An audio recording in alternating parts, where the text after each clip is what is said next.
You know, when they're. All right, I'll call our January 2nd, 2026 meeting, regular scheduled KMPD board meeting to order. Let's do roll call. Middleton Here. Epstein Here. Schroeder Here. Tucker Here. Dornberg here. All right, announcements.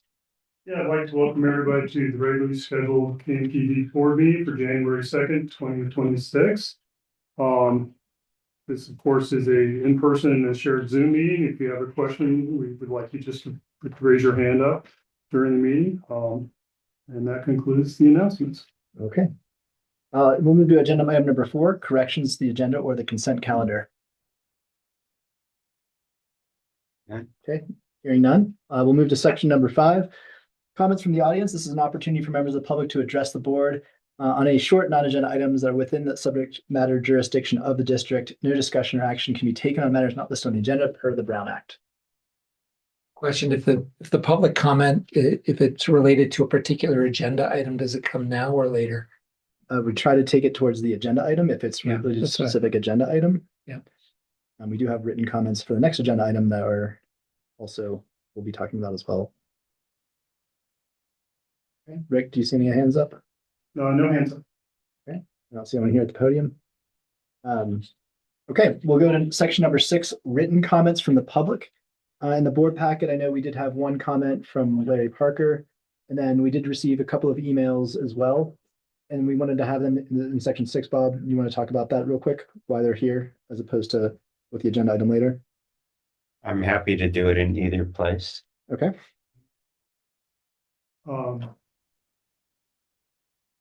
what would you rather do? I would probably recommend that we do it later, because Yeah. you can't take action during. Yep. That Yeah. center. Okay, so we'll have both of those comments later then. So So there were 2 comments related to the rate study, right. One was in the packet, 2 right? And 2 were not. 2 were not that we received in the last day or 2.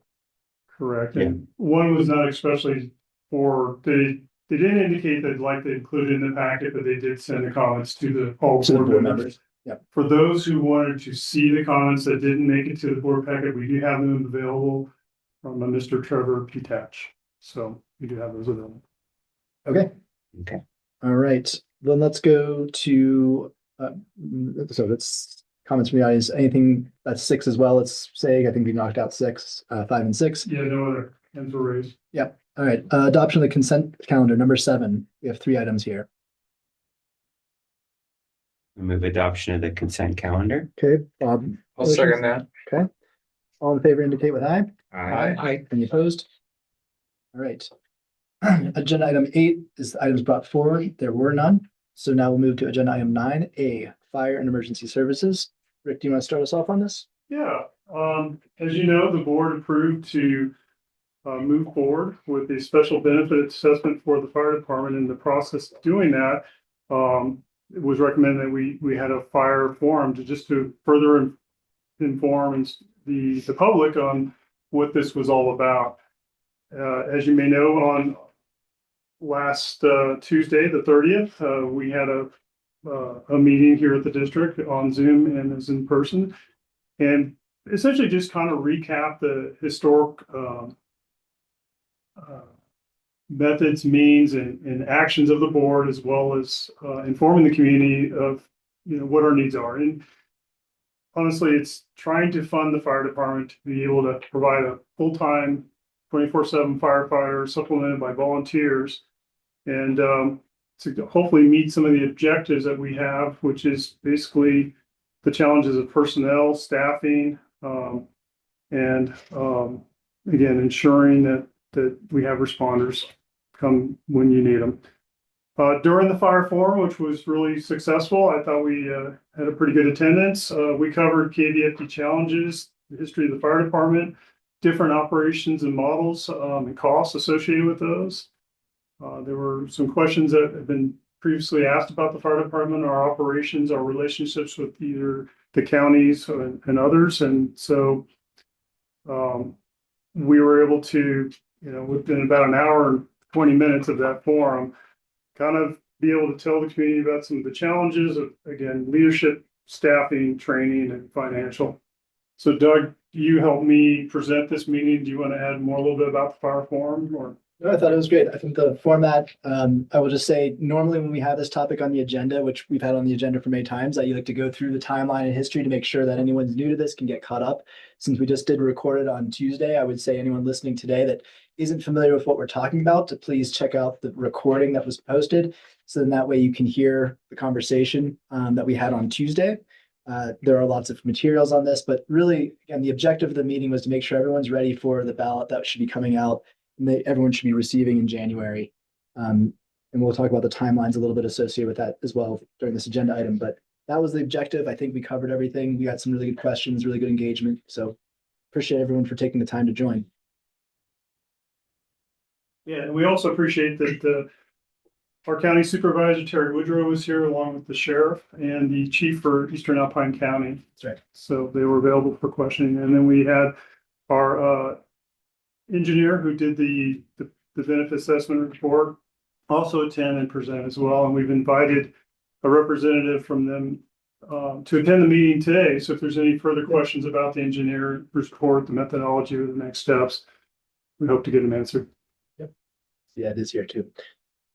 So you want to talk about the calendar now? Yeah, so today before the board will be a resolution basically stating the intention to levy assessments, approving preliminary engineer's report, and initiating proceedings for the proposed approval and levy of new fire assessments. If the board approves the resolution, that's in the board's packet. The next step will be for staff to work with Ed Espinoza to finalize the actual ballot itself, what it looks like. It'll be sent out to all the property owners via the address that they used for their taxes from the counties. That ballot will also have a return envelope, as well as an information, either a 1 or 2 page sheet to explain what it's all about. And that'll begin essentially the 45-day required period for the Proposition 218 process. We will see that 45-day period conclude in March.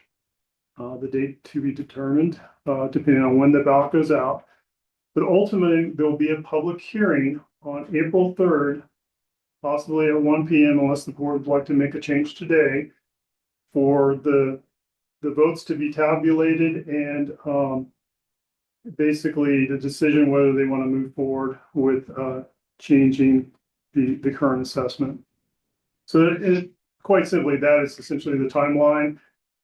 If at that time there's enough votes that come in and the assessment is approved, then immediately afterwards, staff will be directed, I'm sure, to work with Eastern Alpine County to try to figure out what an MOU or relationship and a grant would look like. So that's the timeline. Yeah.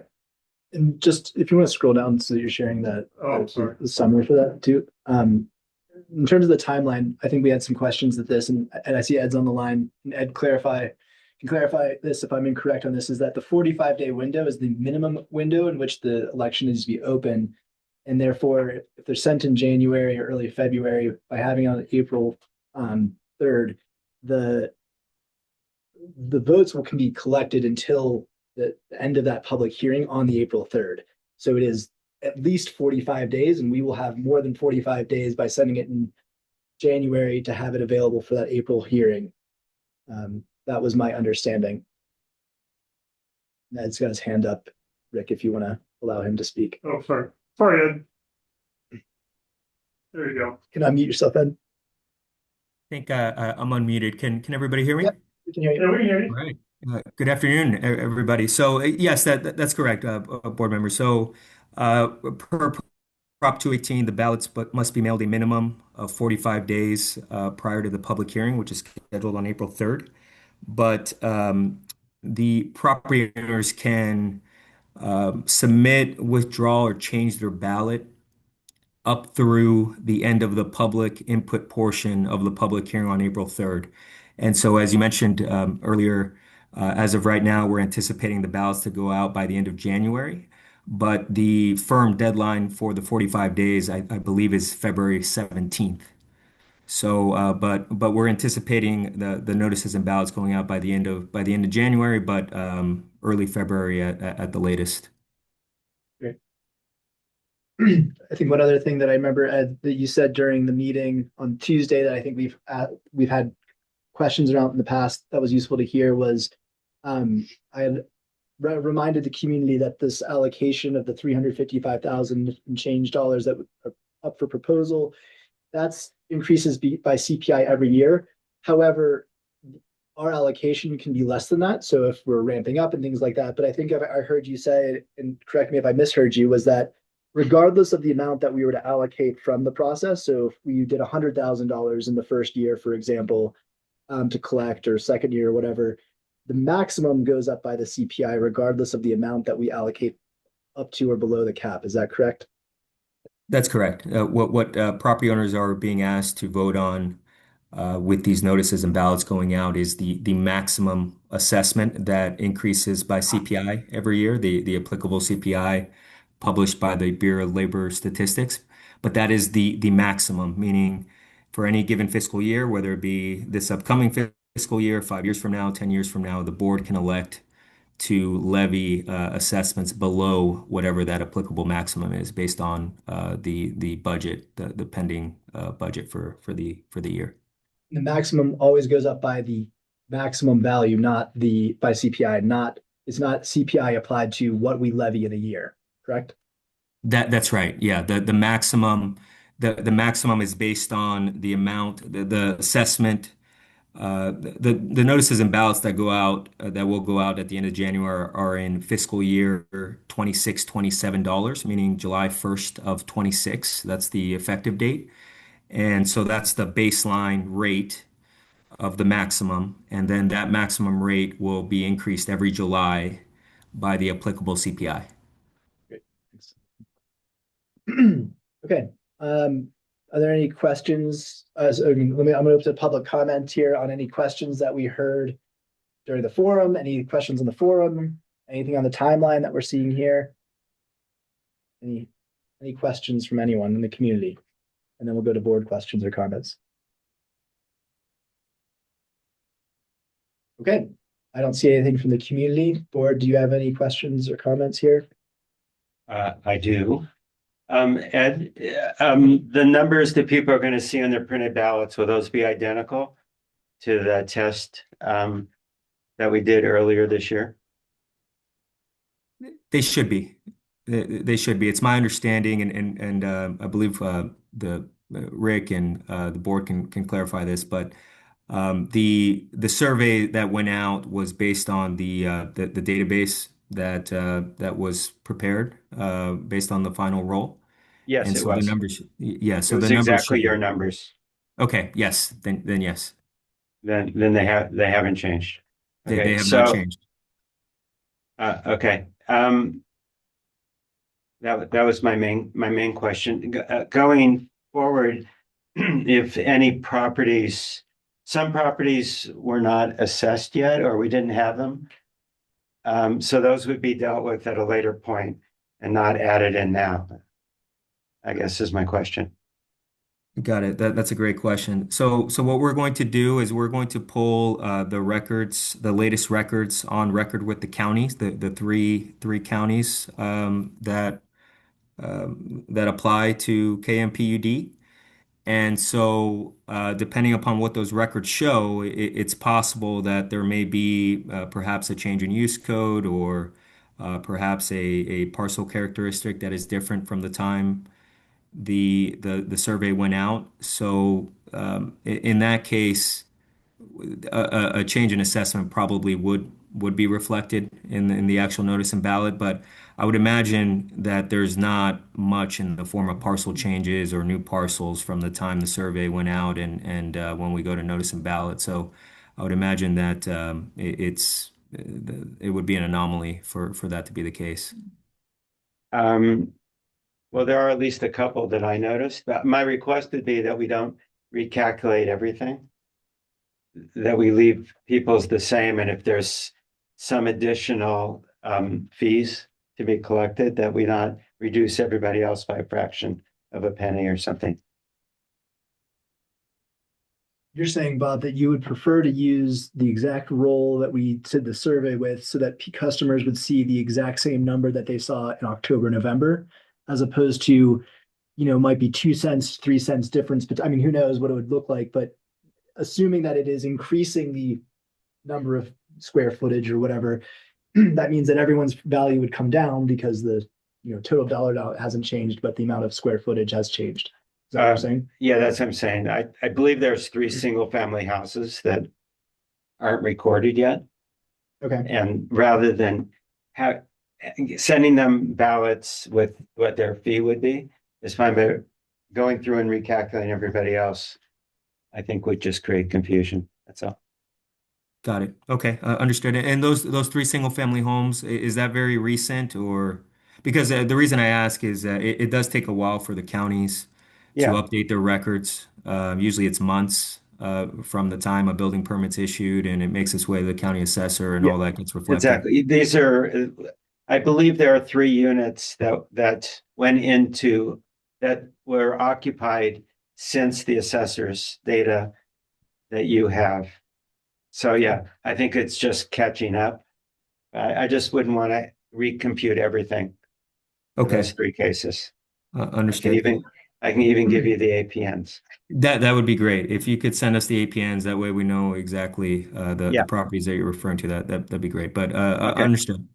Okay. Understood. And then just in general, when we have, down the road, this 355 increases by CPI, so that dollar value will remain constant, but the number of buildings and units and assessed properties will hopefully continue to grow in Kirkwood.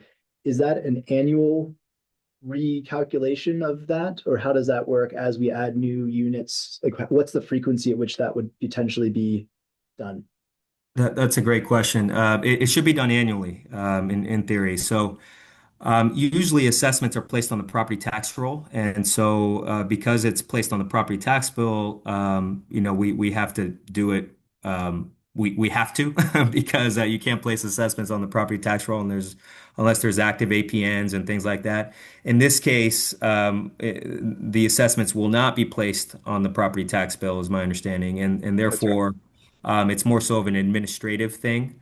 But best practice is to do it annually, to obtain the closed rolls from the counties annually, and keep the database up to date to reflect current parcel characteristics, current APNs, all that. And what we're also approving at this time with the engineer's report is also the framework and the structure of the assessment methodology. And the assessment methodology lives on, meaning if new parcels come on board, parcel changes, we would be able to apply the assessment methodology, and therefore, in theory, the revenue would grow accordingly. Well, I guess that's a question. Does the revenue grow, or does it decrease the amount of revenue collected across? Like, I would have thought that the dollar value remains constant and increases by CPI, but if you increase the number of lots, everyone's like, imagine there was no CPI adjustment, right? In the next Mhm. year, and you have 10 new lots that could contribute to this. Would everyone's contribution go down because the number of square footage or benefit is increasing, but the dollar value remains the same? It, Or does the total it, value correct? it could. So what we're locking in right now is the maximum rates and therefore the maximum revenue, but the maximum could increase in 2 ways, right? Just by the nature of the rates going up every year by CPI, and then also by new parcels coming on board or parcel changes or units or whatever the case may be. So the maximum revenue, along with the rates and all that, in theory, grows from year to year. But if there are additional parcels, meaning additional maximum revenue that can be generated, the board can always elect to levy below the maximum, and in theory, everybody's actual amount would go down proportionally every year or for any given year. So let me say that back to you and make sure I understand. So the algorithm was that? I'm just thinking how to do this. So the apportionment methodology for whatever your unit type is and square footage, that is what has been approved, and we have devised the system today to get us to the maximum number per what exists in our lots today. But if we had 100 new units come online, then it would just, and it would be, it could, you would apply that same methodology to those units. And therefore, instead of $355,000, the maximum collectible revenue would be, say, $380,000 or something like that. Is that what you're saying?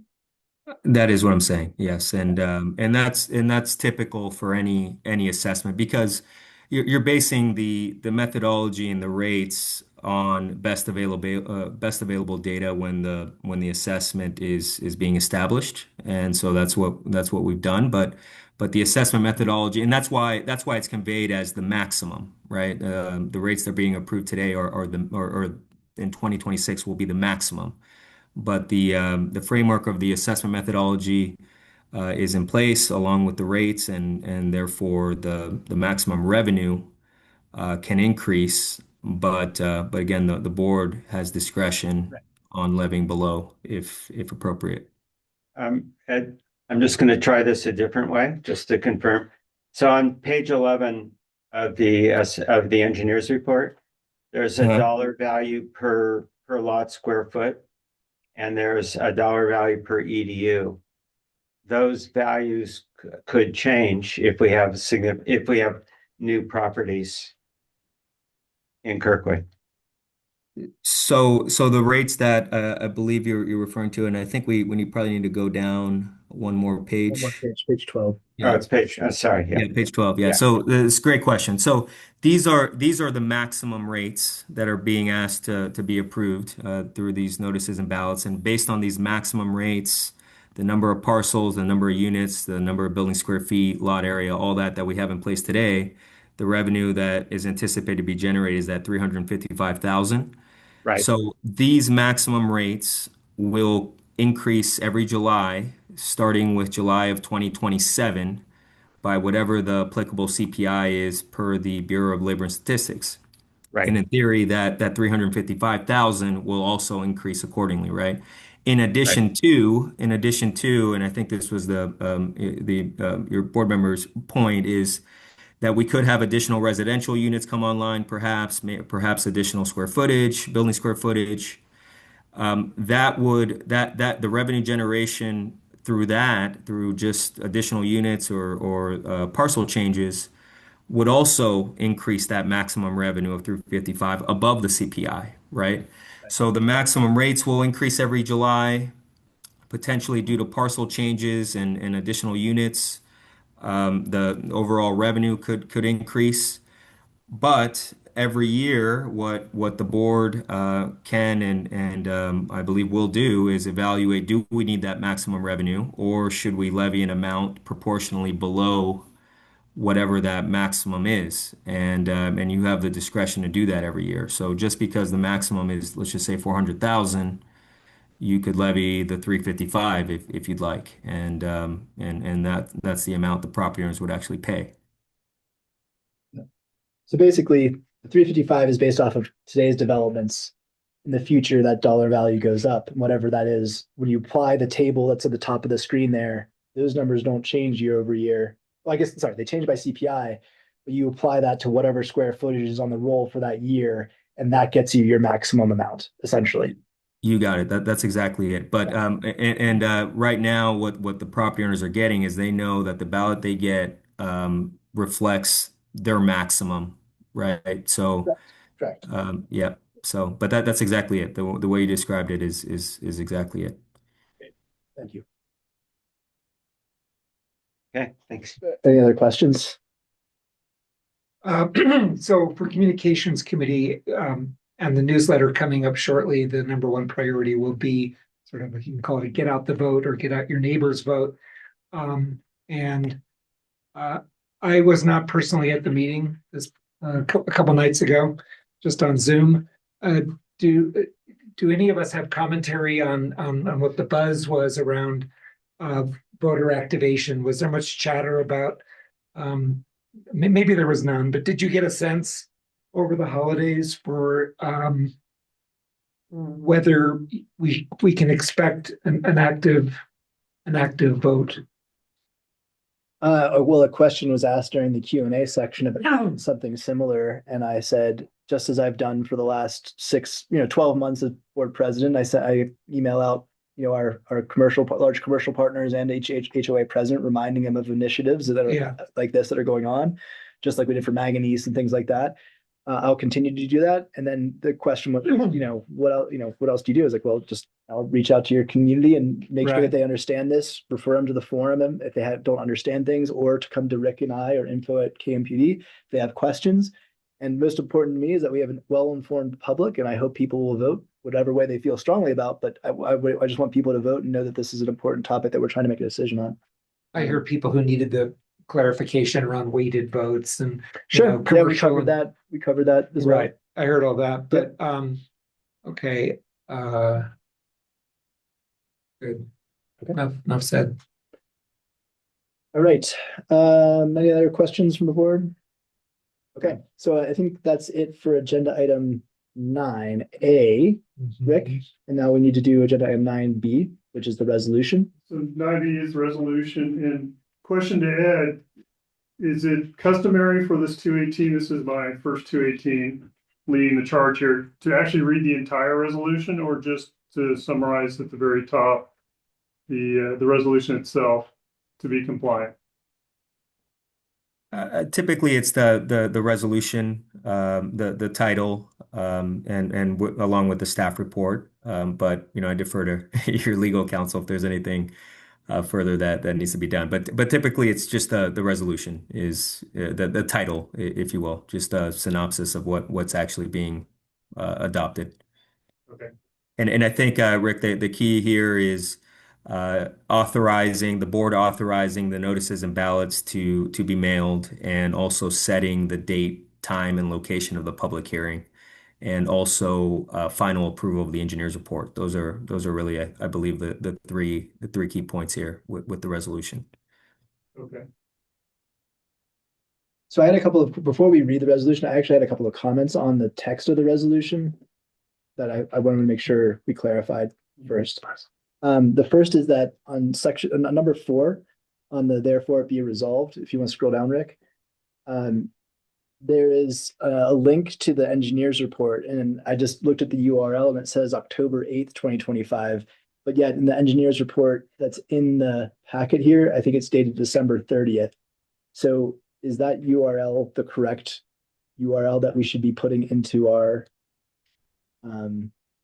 page 31 of the board packet? You just scroll up. 31 of the board packet. I don't have. Keep going up. Keep going up. Thank you. Probably two more. Yep, right there. So that has a link to October 8th. Should that be not October 8th? And I think the engineer's report had a date of December 30th on it. So is that the correct URL, or should we be directing to a more recent version? The December 30th is the most up-to-date version. The only difference between the October 8th and December 30th version is changing the dollars to fiscal year 26-27 dollars.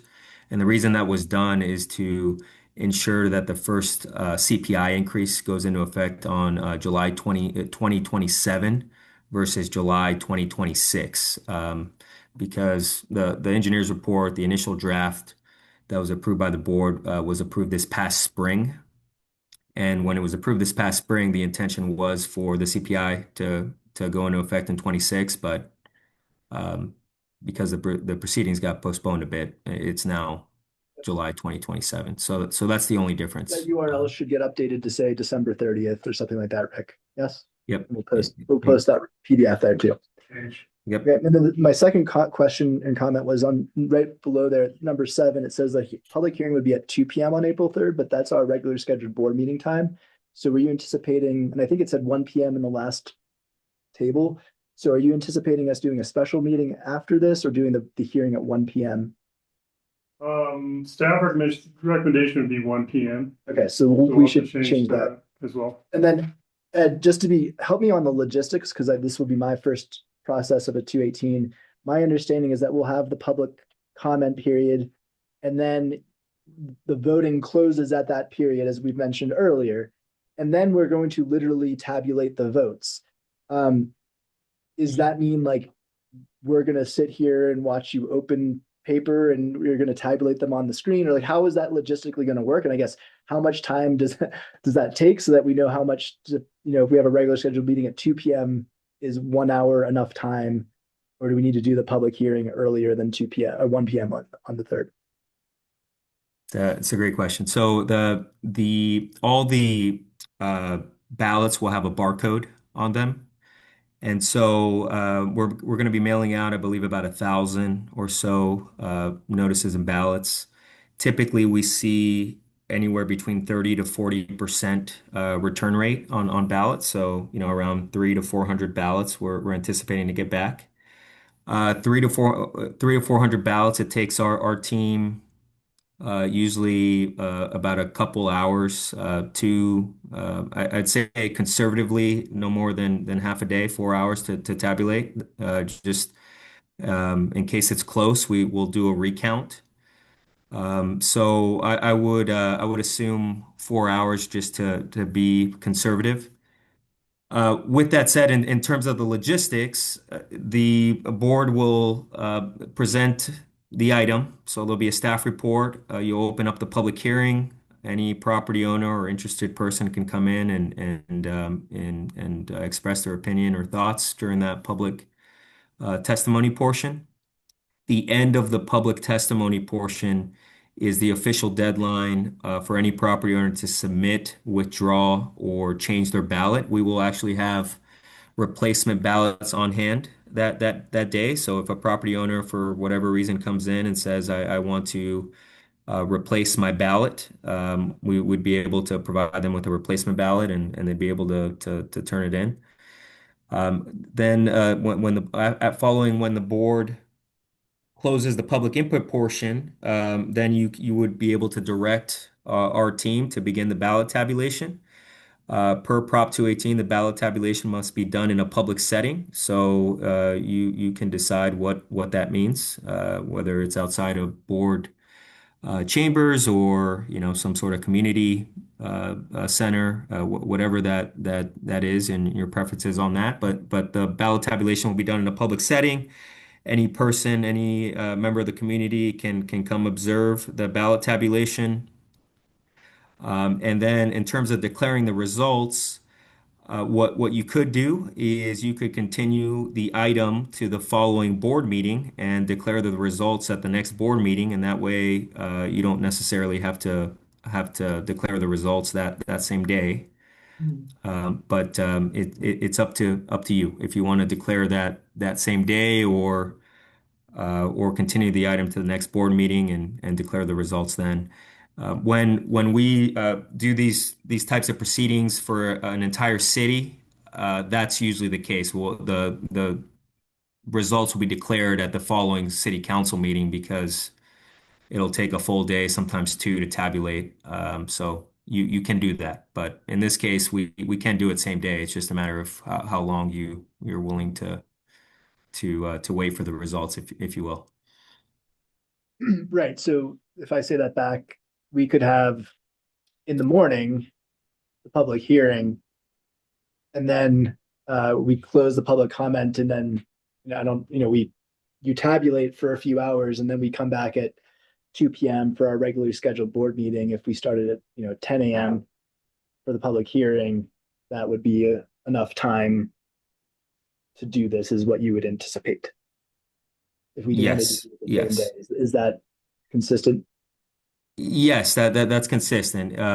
It's just up to you whether or not, you think moving the public hearing to the morning is okay, just for your Sure. constituents and your property owners, that's the only thing. But yes, you can, the logistics can be at your discretion in terms of the timing of the public hearing and all that.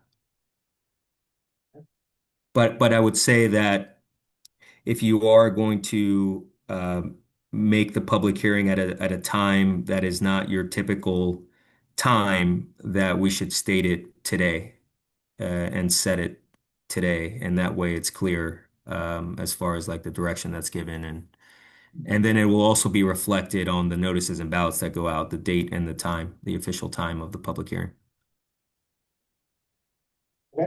I think everyone's heard the options here. I would keep the meeting to 1 o'clock and then let's say the results will be announced that evening or the next day. Well, can we announce them without a board meeting? Ed? I would say that it's not typical to announce them at a informal setting. I would say that if you'd like to, and I'm not sure what the procedures would be to hold a official board meeting the very next day. You probably could, but typically the results are declared at an official board meeting, whether it be special or regular. What if we tabulated the ballots downstairs in the firehouse? And start doing that in the morning and then announce the results at our regular board meeting. Would that, Well, that's what I'm saying. There are two options that we have. We could, and they would not be in the fire bay. It would be in here. It has to be public to the public. The fire bay is not open to the public. Right? So it'd have to be like during this, the CSP couldn't would have to make be, it open to the fire? Let's take the trucks out and make it open to the public. I don't know that I would want to, I don't I don't know. know. I would want to do that just because if we have Okay. calls, people milling around down there. They need at least 4 hours to tabulate. Right. So the idea is that, the CSBs, our offices are open from 8 to 4:30. So they need to be done by 10. They have a board meeting at 2. We had to start by 10. Or sorry, we'd have to start the hearing by 9. Right. Because if we say we have an hour's worth of public meeting, comment, 4 hours of counting. 4 hours of counting, that's a 2 p.m. if we want to do that. So that, again, this is all just like Yeah. 8 a.m. is probably the earliest we could start, but I feel Right. bad doing 8 a.m. because that's The 9 Yeah. seems reasonable, right? Yeah. Yeah. So I mean, $10. my guess, my thought would be we could do a 9 a.m. public hearing. And then, hopefully votes are tabulated at some point while we're still meeting. I guess we can have them, if you weren't done by 2 or we're still meeting at 2:30, we could put that as the last agenda item and Right. or reorganize our agenda so that hopefully happens before 4:30 p.m., which I would imagine it could. That's fine. And still get 2 hours of skiing. Or we'll have hopefully a window between the two. Yeah, I would say that it should take 2 to 3 hours. The only reason I'm saying 4 is because if it is close, we will recount. And there's been scenarios where we've recounted even 2 and 3 times if it's really close. So if it's smooth and the results are very clear, then it should probably take between 2 and 3 hours. Okay. But 9's reasonable. 9 to Okay. 10. So then I would say the public hearing, then let's do 9 a.m. on April 3rd. And then we'll have our regular scheduled board meeting at 2 p.m. with an agenda item to announce the results. And if for whatever reason they aren't, then we would obviously defer that agenda item to the next regular meeting, or we'd have a special meeting in May or something. Okay. Yeah, And and does that this work for your team? also just one last thing. The tabulation estimate is also based on the assumption that the return rate is what we're accustomed to. But if for whatever reason we get 600-700 ballots back, it could take longer. So, but we will know the count. Well ahead of the public hearing because you'll know the total number of ballots received. So if you give us an idea as to that count ahead of the April 3rd meeting, we'll be prepared and we'll have enough team members on available to tabulate in a timely manner. Okay, so I would say then let's update this to 2 updates to this resolution would be, one is to change the URL and making sure that URL, the new URL is in fact pointing to the December 30th PDF, of course. And then the number 7 public hearing would say April 3rd, 2026 at 9 a.m. Motion. No, it is just a statement of changes I would like to make, and then someone can motion to, That's resolution with those. with those 2 amendments. changes. Yeah, that's what I will accept it if that to happen. Unless there's any other questions, or I don't see any hands up for public comment on this. Any other board discussion on this? Okay, so those are the 2 corrections I would recommend us make. Motion, but I can't describe it.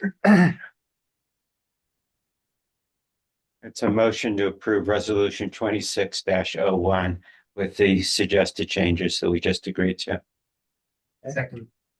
Second, all in favor, indicate by aye. Aye. Opposed? Right, no one opposed. So resolution 26-01 passes. And we will move forward with the procedures. All right, Ed, thanks a lot for your help on this. Thank you. Happy New Year, everybody. We'll see Thank you. you soon. Okay, take Annette, care. I sent you the 3 APNs. Okay, And do we awesome. need before you leave, Ed, do we need actually a motion to set the date for the public hearing as well? The motion, I believe, is through the modification to the resolution, because I believe what I heard It's is an- one of the Yeah. modifications is 9 a.m., changing the public hearing date to 9 Right, a.m. on April 3rd. So But Yeah. we're hitting all the marks to. yes, I satisfy. believe so. Okay. Just want to confirm that we hadn't missed one in there. That is the official time and date, right? April 3rd at 9 a.m. The Yes, public yeah. hearing. Okay, Yes, and that's what we'll sign as the resolution when we reprint this. got it. Perfect. Thanks, Ed. Okay, Thanks, thank Ed. you. Appreciate it. Thank you. All right, let's move on to 9C, finances. Terry?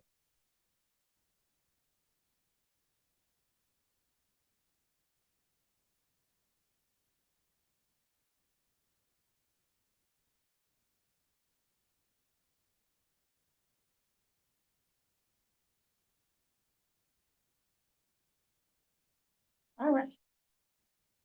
So we're reviewing October financials and November preliminaries. So for October, overall, we are on track. We received our first installment of snow removal contract revenue for October, which the total was $448,800. You will see a change to our overview next month for November. We're going to be adding some more detail to it, so you'll see a change next month. Any questions on the overview?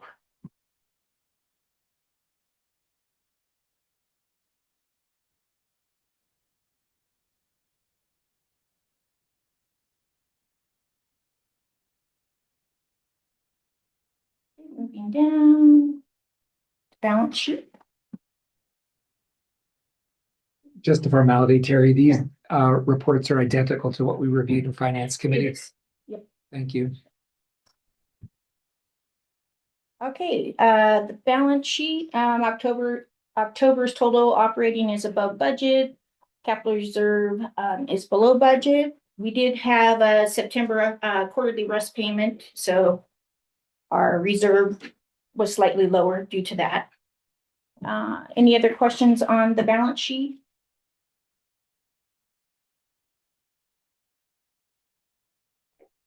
There's No, combined income statement.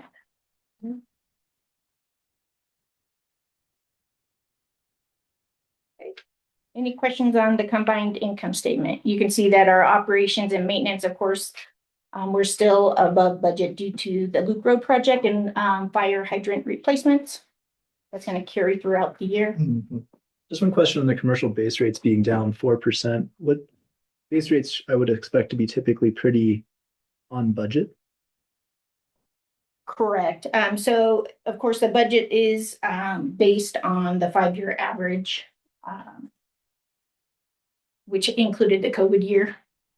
So we can look into that a little more on why there's a 4% difference. Yeah, I mean, just, 0.21 is kind of what for residential is kind of what I would expect ballpark on that. Again, just catches my eye. Okay. Any other questions on the combined? And how about the individual income statements?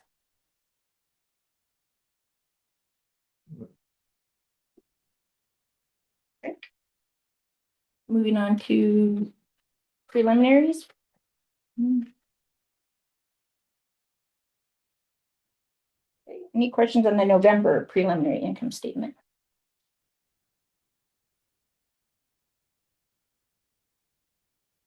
Remind me, did we change the accrual for the snow removal revenue?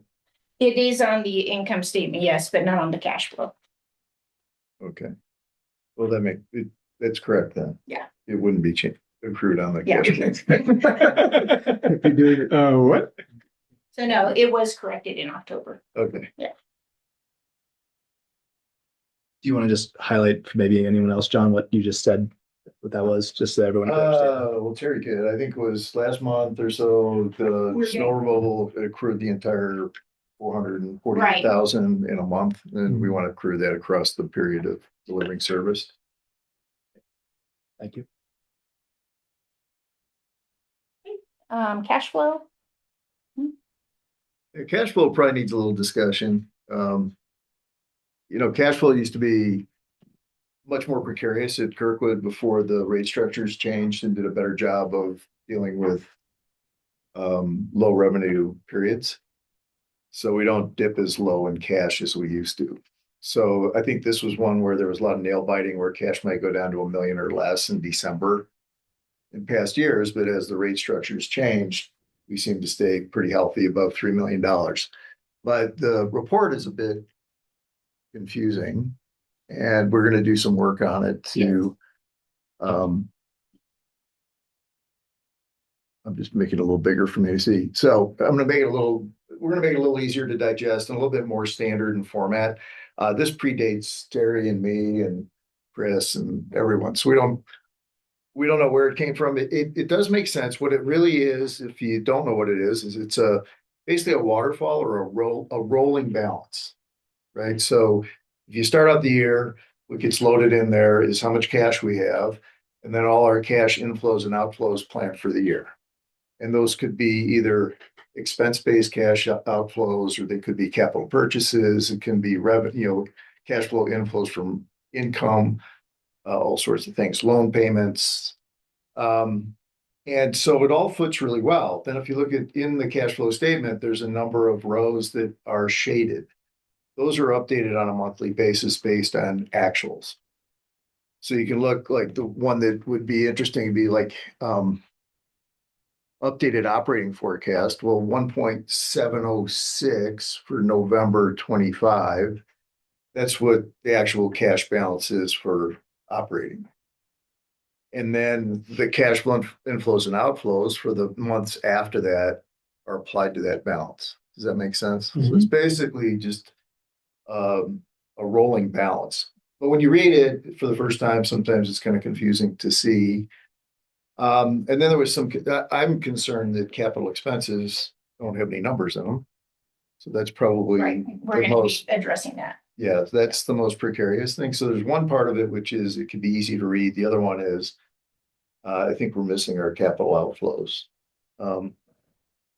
And so you'll see another version of this. I'm not sure exactly when, because the audit's late this year and we want to focus on getting the audit cleaned up. But this report will be worked on. Yes. Anything you want to add?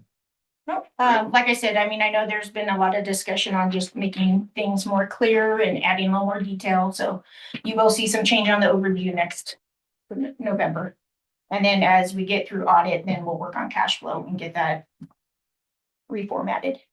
Chris, anything you want to add to that? I would add simply from the committee that I'm new on the committee and I'm impressed with the community involvement in the committee. We have a number of people with just a lot of professional experience, like Jack and Standish and Frank, who continue to serve. Standish was going to ease off the committee and has decided to recommit, which I consider good news. So I expect to continue with a pretty robust finance committee. And I spoke last month about the importance of the things John's talking about, clearer and more, just clearer and more descriptive financial reports. I even go so far as to say some of these reports are communication to our community. I mean, people who want to follow along on finances need to be able to pick up the cash flow report. If they have any familiarity with the cash flow report at all in general, they need to be able to pick this up and understand it. Waterfall typically says right at the top, here's where we started the period, and at the bottom, here's where we ended it. And those numbers match. Same with the monthly variance report, so that it's really explanatory. So I second what John just said. Thanks. And it is a very complex, small business. It's a very complex. That's small what Chris business. and I talk about is, who has all these different utilities that are regulated and non-regulated, and we need to do GASB and we need to do gap accounting and. Yeah. And this is all on what I consider to be a really tiny little business. Like, I think our annual budget is about 4.7 hours of the PG&E budget. And so when you look at the amount of resource and time and people you can throw at problems here, it's, we can't afford it, but we have a really complex business, right? So those things work against each other. All right. Audit update. So we have provided the responses to all of the outstanding questions, and we're just waiting for feedback from the audit team on the expected timeline of receiving the draft audit. We've shared a proposed date for the audit subcommittee for the week of January 12th, but we have not received a response from the audit team yet. They notified us that they were unavailable during the holidays. So I'm hoping to hear a response from them early next week. And Hopkins changed their name? They are Baker Tilly. So Moss Adams has now been purchased by Baker Tilly. Okay. Yeah. Okay. Brandy, I know That you goes and better than BMO. Yeah, BMO, everybody's Jeez. ditching BMO. Brandy, I know you and Terry have done a lot of work to go through budget. Is there any updates since finance committee, or should we save that for next finance committee? I know Brandy's worked very hard on the upcoming budget. Wasn't that a preliminary to get the audit? Right, but it has still been worked on, and the next step will be working with the financial consultant on a few areas of the budget, just to make sure that everything is in line with how it should be. Okay, So- so have you passed you passed all the material to this audit firm now? The Correct. audit is now submitted. And I assume that means that the process, Brandy, that you've talked about in the past is complete enough to be audit ready, right? I've been working on There's two next Yeah. year's audit. Or, Next year's budget. yeah, next year's budget for next year's. audit, Okay, yeah. so avoiding the problems of last year in the new year. Okay. Brady completed a forensic analysis of the budget and found numerous things that need to be addressed. And we're gonna work with Matt as well as Terry at That's the meeting next consultant. week, the consultant, to basically launch us into a better audit or better budget for next year, ultimately giving us hopefully a better audit. Yeah. And get the audit back timely as we discussed in finance. So Good. we'd like to see this audit completed by December every year, or November, not January. Well, and it'll probably result in fewer variances from budget next year too, so we all won't have to chase down as many. Why is this number different issues? And then Matt is with Ryland Consulting, so they're a accounting firm that we've worked with for 3 years now, I believe. We've got $40,000 approved budget for that on an annual basis. Right. And we're still under that 40. But I think the finance committee would recommend use what you need. We want to get these things tightened up. Great. Any other questions? Thanks, Terry. You can stick around with us. Oh. All right, so let's move on to agenda item 9D, this Russ rollover. So as the board is aware, in June 2014, the district obtained a loan guaranteed a commitment from Russ to help finance the construction of the Out Valley Power Line. This loan from the Federal Financing Bank, or FFB, of course, was drawn at the time, and the district's been paying interest, principal, and Section 9 fees ever since that time. The loan amount was for $800,000, and it's referred to as FFB-2-8, sometimes called B8. The original loan went out for 3 years with a 1.35% interest rate due December 2018. at the time, the district actually extended the loan for 7 years, rolled it over. The interest rate increased to 2.614. And then that 7-year term, it ended in December 2025.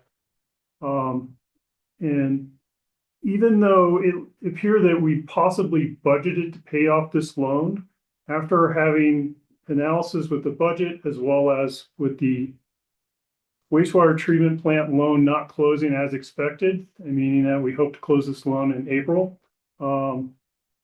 staff didn't feel that we could just go ahead and spend $614,000 to pay off this loan at this time.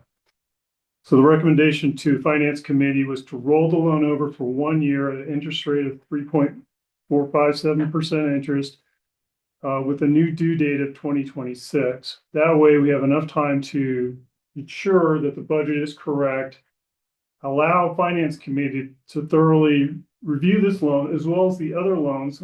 In the course of this, it was a recommendation by, I think it may have been Chris or John, we should review our loans quarterly, all our loans, the interest rates, what our plan is to pay it off, to be a better steward of our loans and anticipate things a little bit better than the last minute. The other reason why we had to roll off this loan is because there was a due date. We had to basically give them an answer back, and unfortunately, we couldn't call a special meeting in time to present it to the board to do the formal process. So again, finance committee was to go ahead, recommendation was to go ahead and let's roll this loan over with a 1 year term.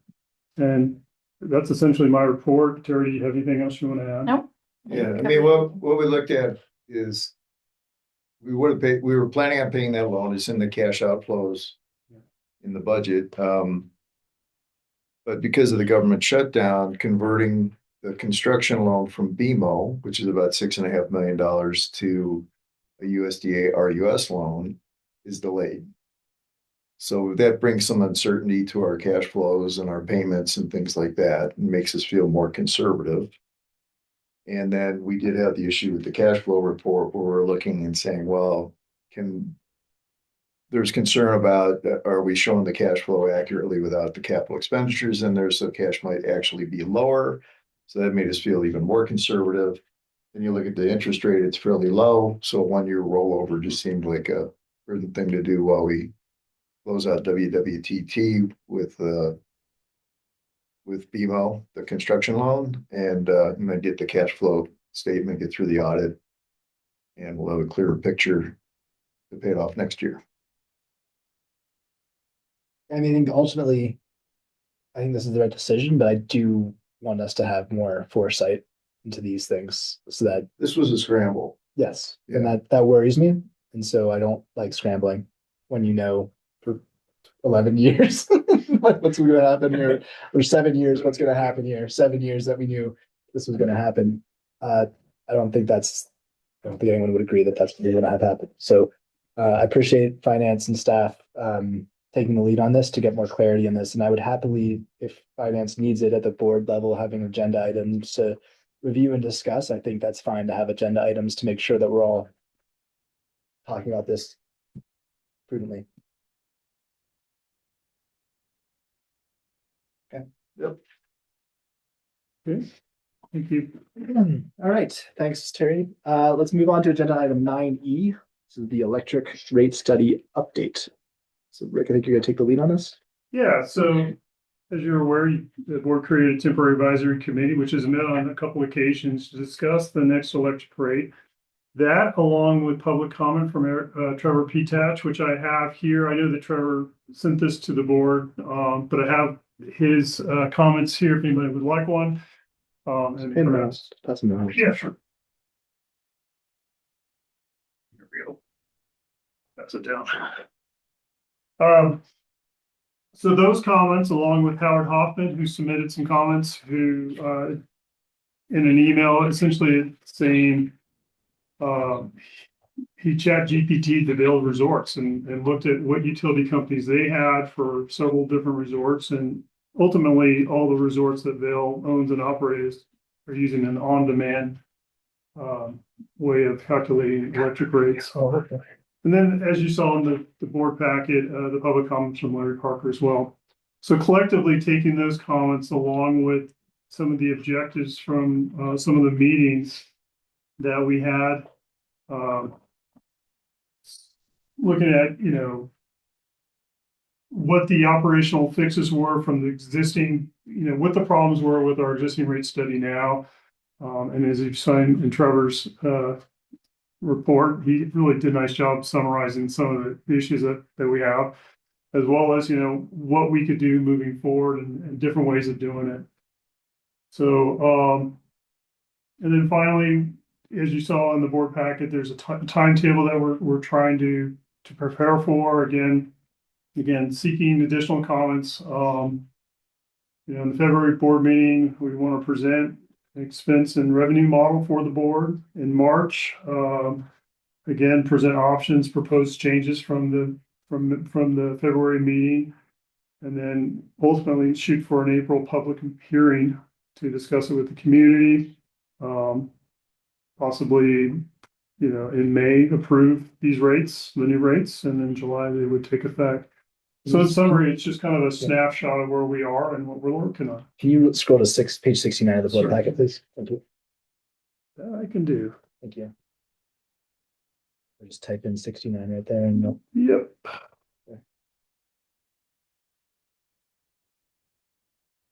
Okay. Thank you. Mhm.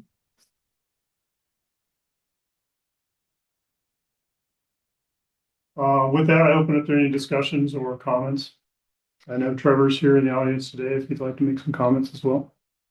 Any introductory comments from Bob or Chris or anything that you want to add?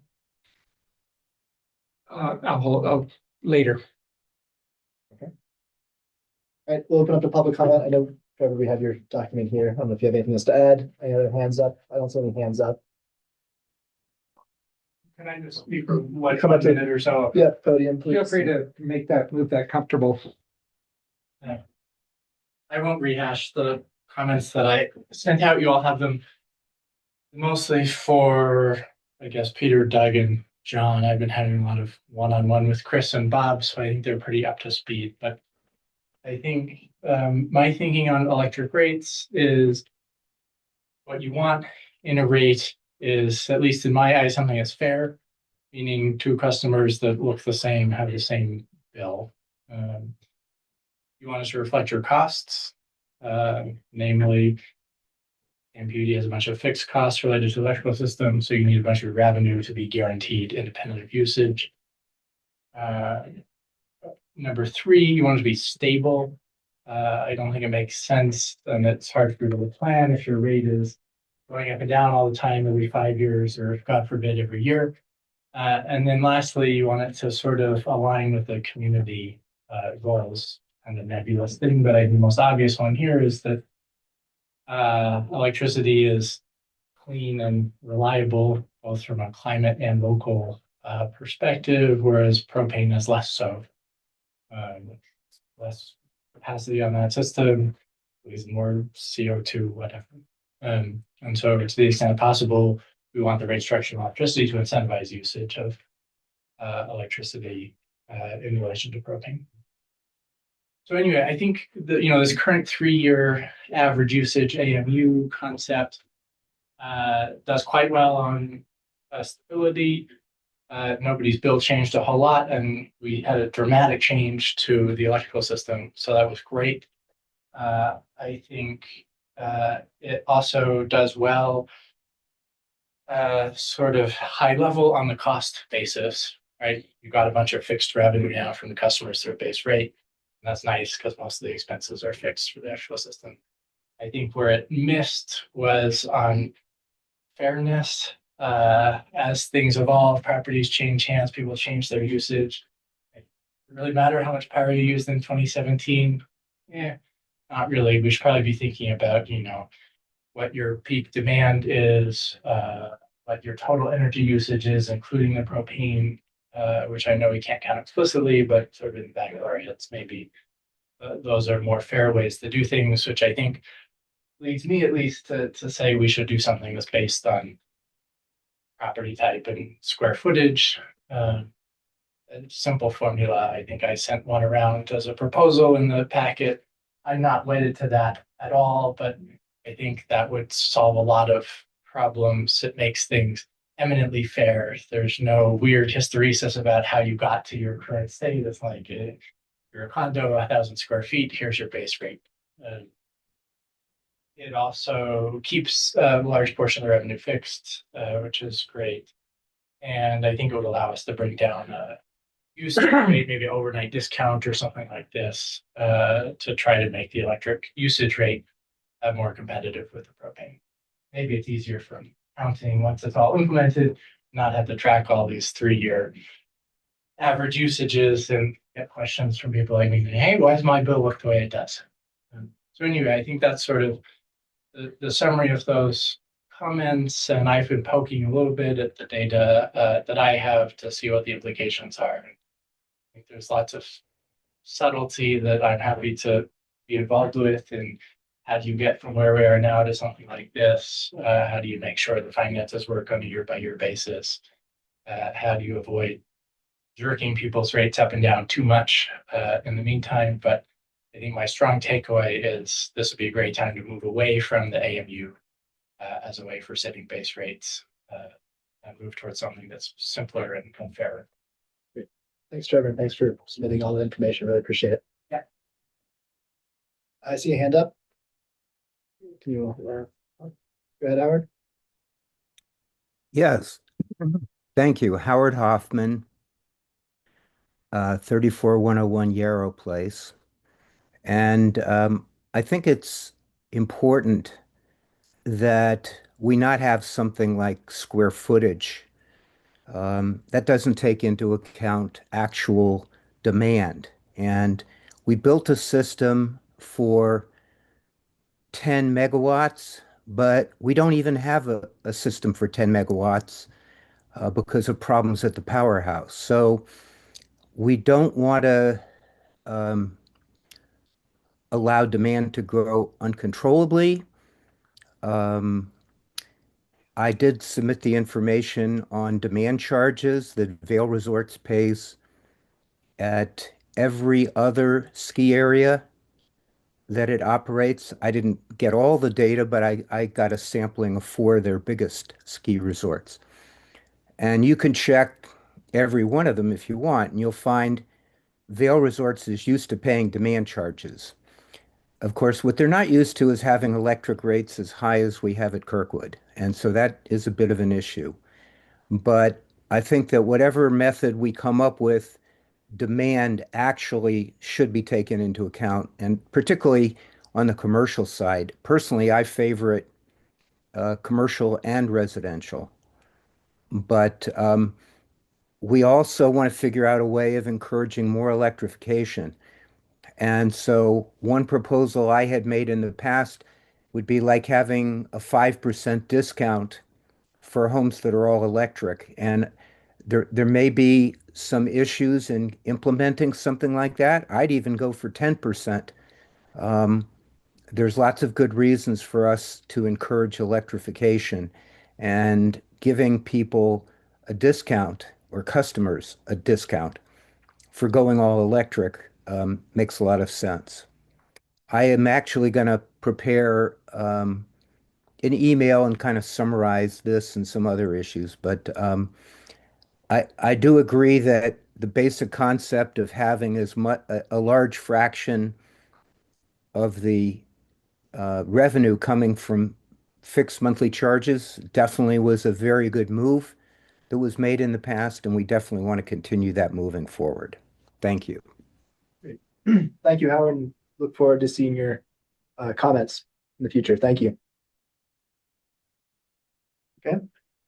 Anything else? No? I don't see any other public comments, so. Yeah, are we doing the rate study internally, or did we retain a firm? That was one of my questions as well. Where are we on hiring a consultant to help guide us in this process, Rick? Because of the holidays, we weren't able to meet with the consultant that I found. So next week, I think I have a conference call with somebody.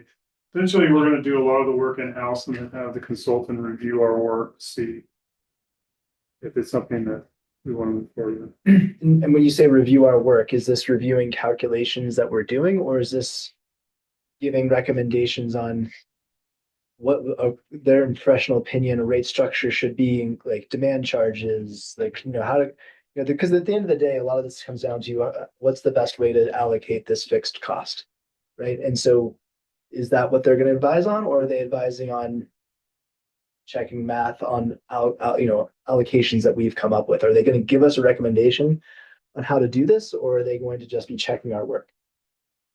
My thought would be they'd be looking at our methodology or basically looking at our unique situation and giving advice, and not actually doing it unless the board wants me to go out to bid and or go to RFP and actually find a consultant and spend the money to have them do it. But I think we can do it in-house. It's just a matter of having another set of eyes to review the work that we're doing and make recommendations, just like the public is doing now, giving us comments. Well, in my observation, doing it in-house means that since Bob won't toot his own horn, I've had a chance just to see some of the report service stuff that many of you are probably familiar with, but it was new to me. And there's a lot of capability that's built into all that. And so I came in thinking we wouldn't be able to get to first base without an outside consultant, but given the way some of the early discussions going on how we might approach all this with the methodology and calculations and having seen some of the work that Bob showed me, it's pretty powerful. It's pretty good stuff, and makes me think that we can do what we want to do without leaning too heavily, if at all, on an outside firm. And so, I mean, I think checking especially in light of the timeline that we've established for ourselves. Yeah, I mean, I think there are two things that I would say. One is I think I want someone else's opinion, Yeah. an outside opinion on how to structure all of this stuff.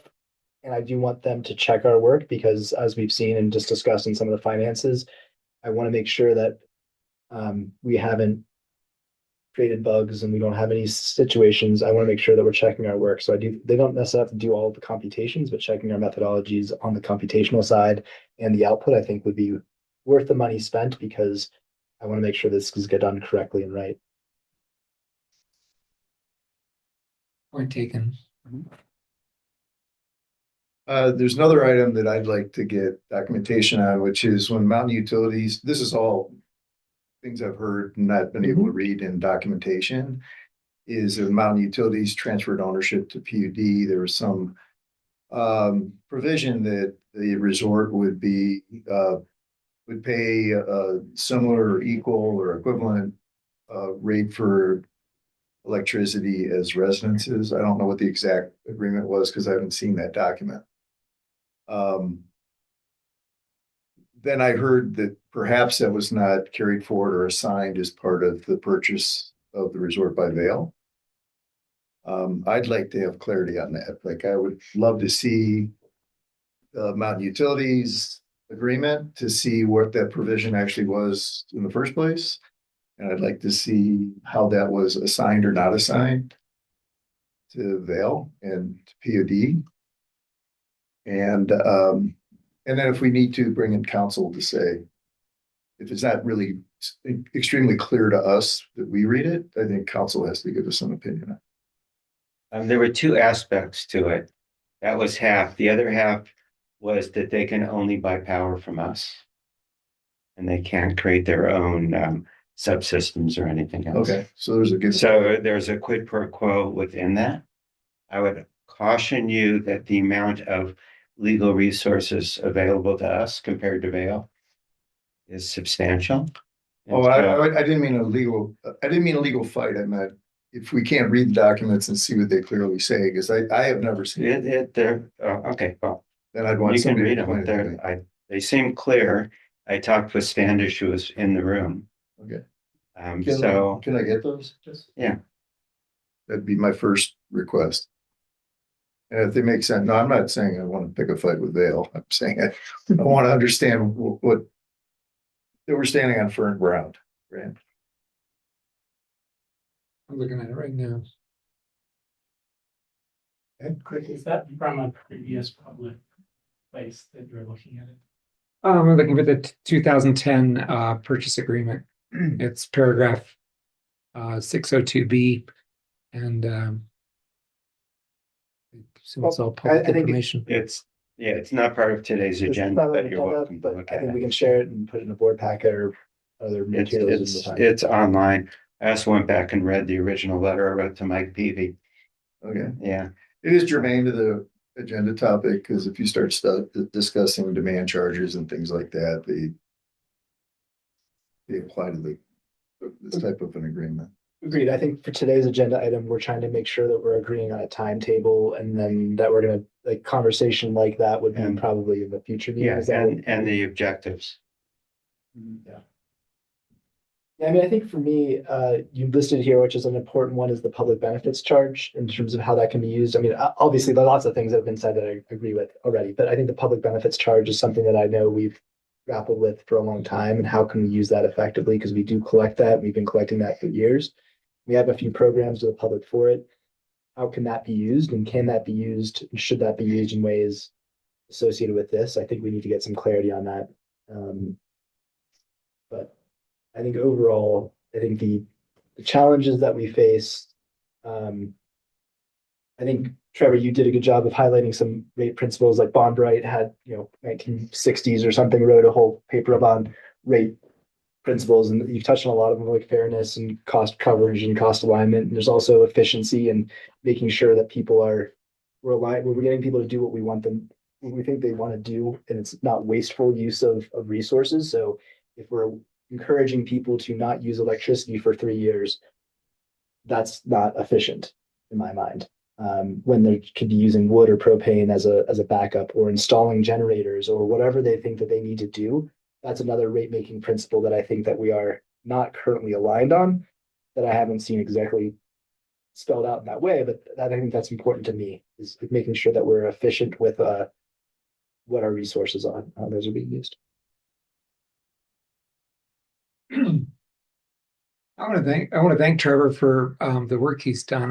You mentioned one-on-one calls and the like, and then this document. So the engagement's been terrific. Thank you very much. So in terms of, Did you raise your hand? Well, I did have a question sort of following up on Doug, what you said. I don't know if this needs to happen right now, but it feels like it would be nice early in the rate study for the board to kind of agree on the principles that should be used to set the rates going forward. And I see in this document a lot of very granular, hey, we need to fix this specific problem, that specific problem. I don't know if also there's room in this to sort of have a more principled set of points that here's what we're aiming for. yeah, I think that's what this meeting is. I mean, that's what I read this agenda topic to be, is what we're trying to cover. Is that how you envision this as well? Mhm. Yeah.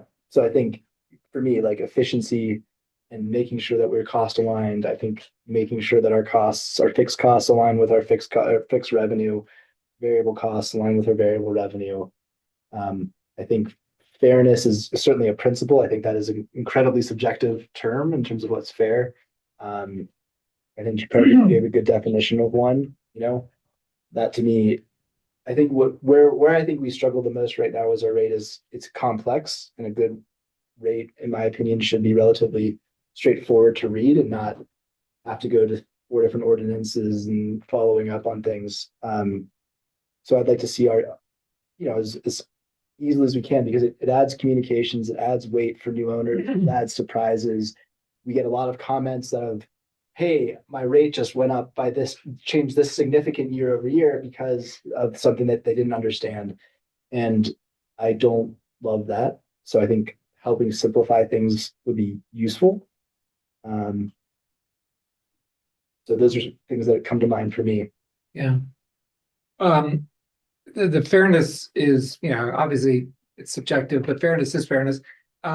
Just a little story from today, talking to a neighbor who described he described doing a little experiment in his home back in roughly 2019, I thought I'd try out a bunch of electric heaters and see how that might change. And went for 2 months blasting electricity to heat his house, totally unaware that the utility was doing its rate study at that time. And then a year or two went by, and he's looking at a $400, $450 base rate every month, and that's a lot. Then his neighbor came over for dinner from across the street with a house probably a little bit bigger in square footage.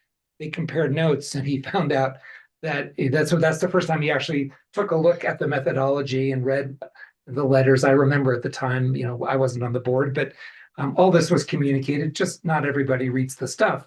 So that was his eye opener to say, "Oh my goodness, I guess my experiment, that 2 month period, really was ill-timed. It jacked me up right when it mattered most," and has been living with that ever since. Again, neighbor to neighbor, equal house. Let's just presume equal peak usage pattern over months and years. But because of that, bad that unlucky experiment in 2019, totally different, I would say, unfair. So I quite agree with the definition that was put up there before as to, one aspect of fairness is same house, same usage, same base rate. Everything is in the document, the one pager there, but just my comment from being part of the subcommittee is that, we are looking at different methodologies, different components for determining the residential base rate. There may be more than one item. Today, it's all based on one data point. It's average usage, but it's conceivable that we blend more than one item, take 2 or 3 different components, weigh them appropriately, and say that's your. So that's something that we are considering.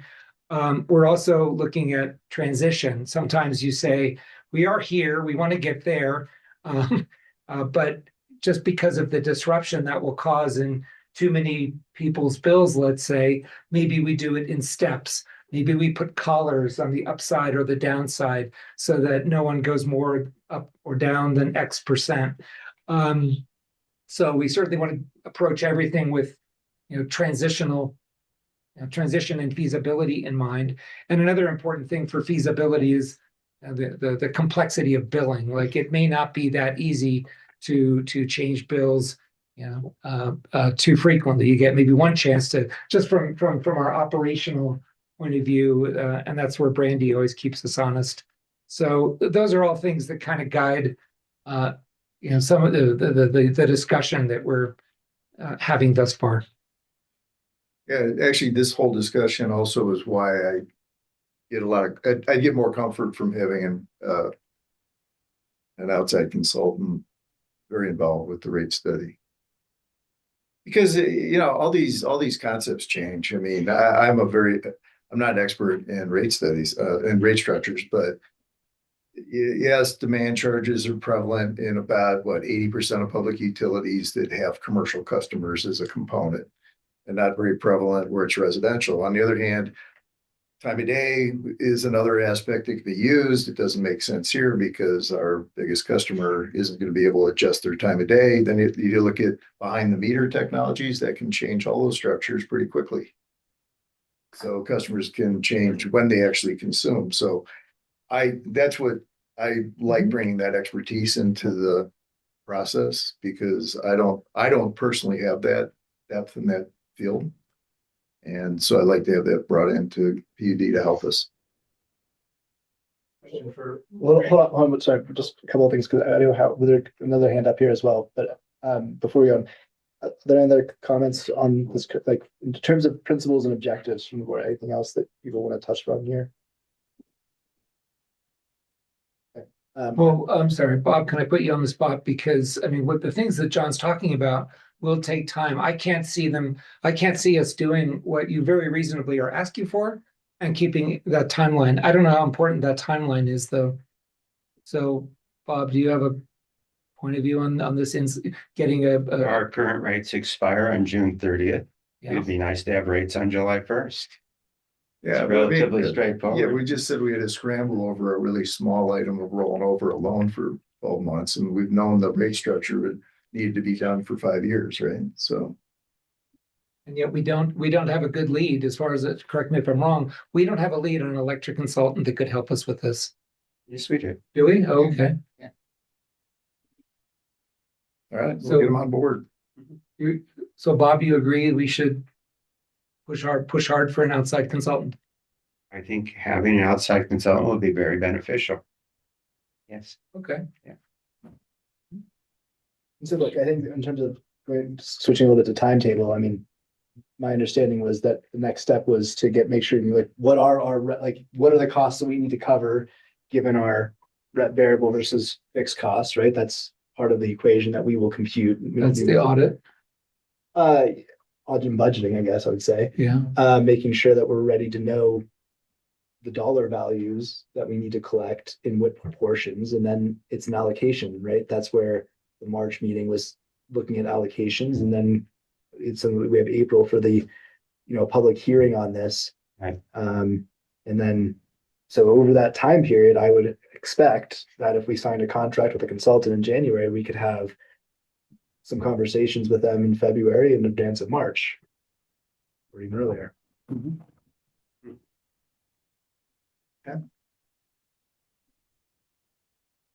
I think there's an item that needs to be budgeted for, and that's replacement costs. We have an expert that can Of what? Replacement of what? tables and Well, invalid. we have the electric master plan. That's capital. Okay, So all the that capital, covers all that. all the expected capital expenditures are in there. So we already have that. Yeah, We Okay. did the Yeah. master plan, yeah, previously. And it's item 2 in your. So. Yeah. All right, any other questions on this? Let's go to Howard, although, public comment again, Howard? Yes. And you can talk. Am I unmuted? Can you hear You're me? good to go. Okay, so the question was raised about the agreement and the purchase agreement, and it said that everybody, including the resort or the ski area operator, would pay the same rate. Was intended, I believe, to say per kilowatt hour, which would have been strictly on the basis of usage. However, the actual agreement says per kilowatt, which means that would permit for having demand charges without violating that agreement. But it's also my understanding that Vail Resorts has indicated that they're not going to hold the public utility district to that agreement. So anyway, that's just a little background on that. Okay. And then Trevor, you had another comment? Well, I mostly had a Can you question make sure you about, just stand, I want to make sure people can. I mostly had a question about finding a consultant, which is, I think all of you know I trade wholesale power for a living, so this is kind of near and dear to my heart, but KMP is pretty unique in terms of customer structure, right? Having this one dominant customer in Vail that operates Escuria, and having this massive capital expenditure that would happen at one time that's getting paid off on a big loan. And so I don't know, Bob, who you have in mind for consultants, but the staff is doing this. I'm assisting. great. I'm not- So Rick, I don't know who you had in mind for consultants, but I just think, KMP is very different from, PG&E or SoCal Edison or, your long list of typical utilities. And I don't want to discount the experience that's in this room with running this utility district compared to a consultant. And so my question is, is there somebody out there who has experience with a sort of small utility that's like Kirkwood that's coming in? Because I think that's who you really want, not somebody who's worked for PG&E or whatever. Agreed. Yeah. Yeah, I'll take that into account. This consultant's actually a recommendation from a former rate study consultant we've used in the past. So they were sort of primed on our unique situation, but Yeah. I may talk to you offline a little bit about after I have my first meet and greet with them and get into it deeper. Appreciate your comments. As many of my former colleagues that I've worked with on rate studies, I was not thinking would want to do this sort of thing because they work with big utilities and it's nuanced. It's a lot of special things that we have in Kirkwood.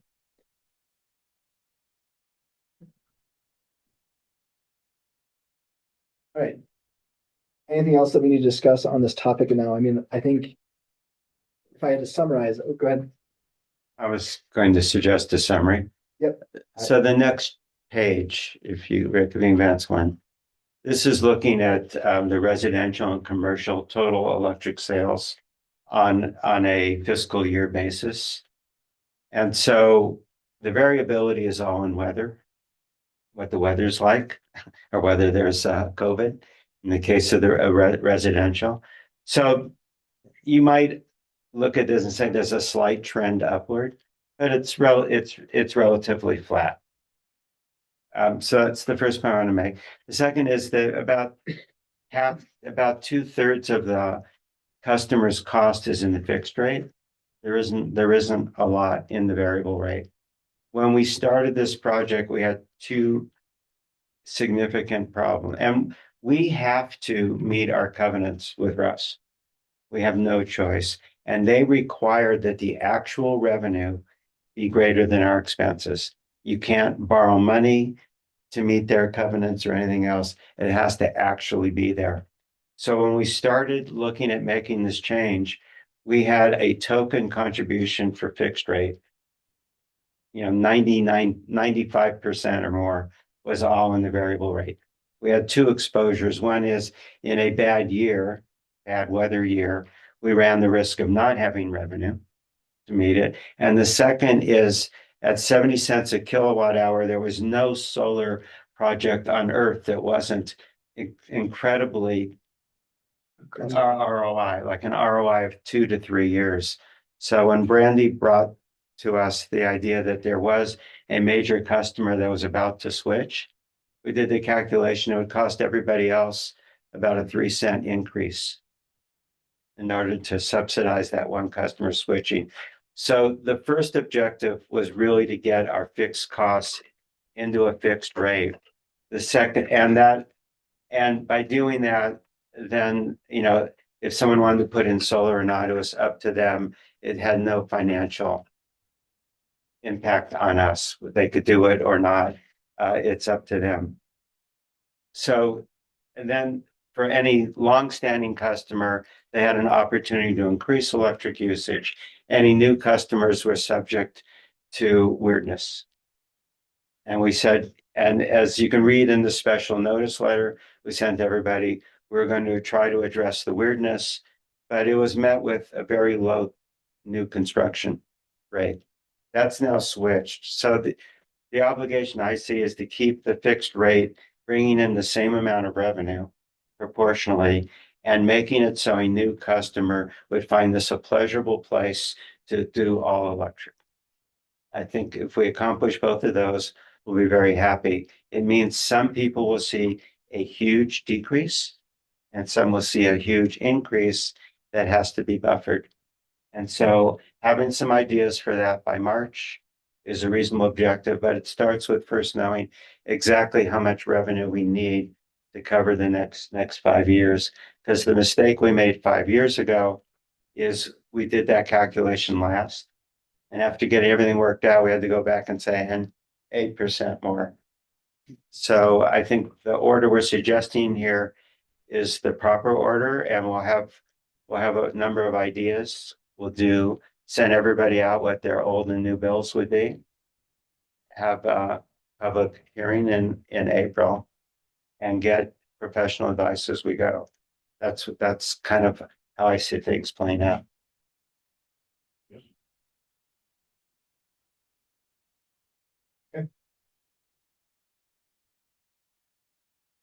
Any other comments? I have one more, just because I've canvassed a number of people who live in Kirkwood over the last month.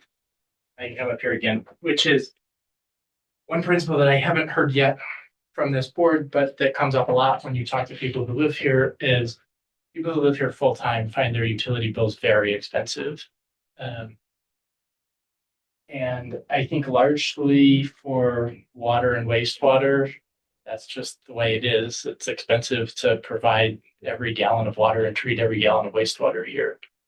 In electricity, I think there's the opportunity to make that not the case, which is that it doesn't really cost KMPUD very much at all. Have all these people living here year round using power in non-peak times because the infrastructure is all sized for the lifts and the peak demand over the winter holiday periods. And you don't really care whether somebody uses it or not, except for the cost of procuring power wholesale during the rest of the year. So that's one last sort of community goal that I think would be nice to achieve in the new study, is to make things more palatable for full-time residents, which I think is good for the Kirkwood Valley overall, right? These are people who make the valley run, and we want them to continue living here.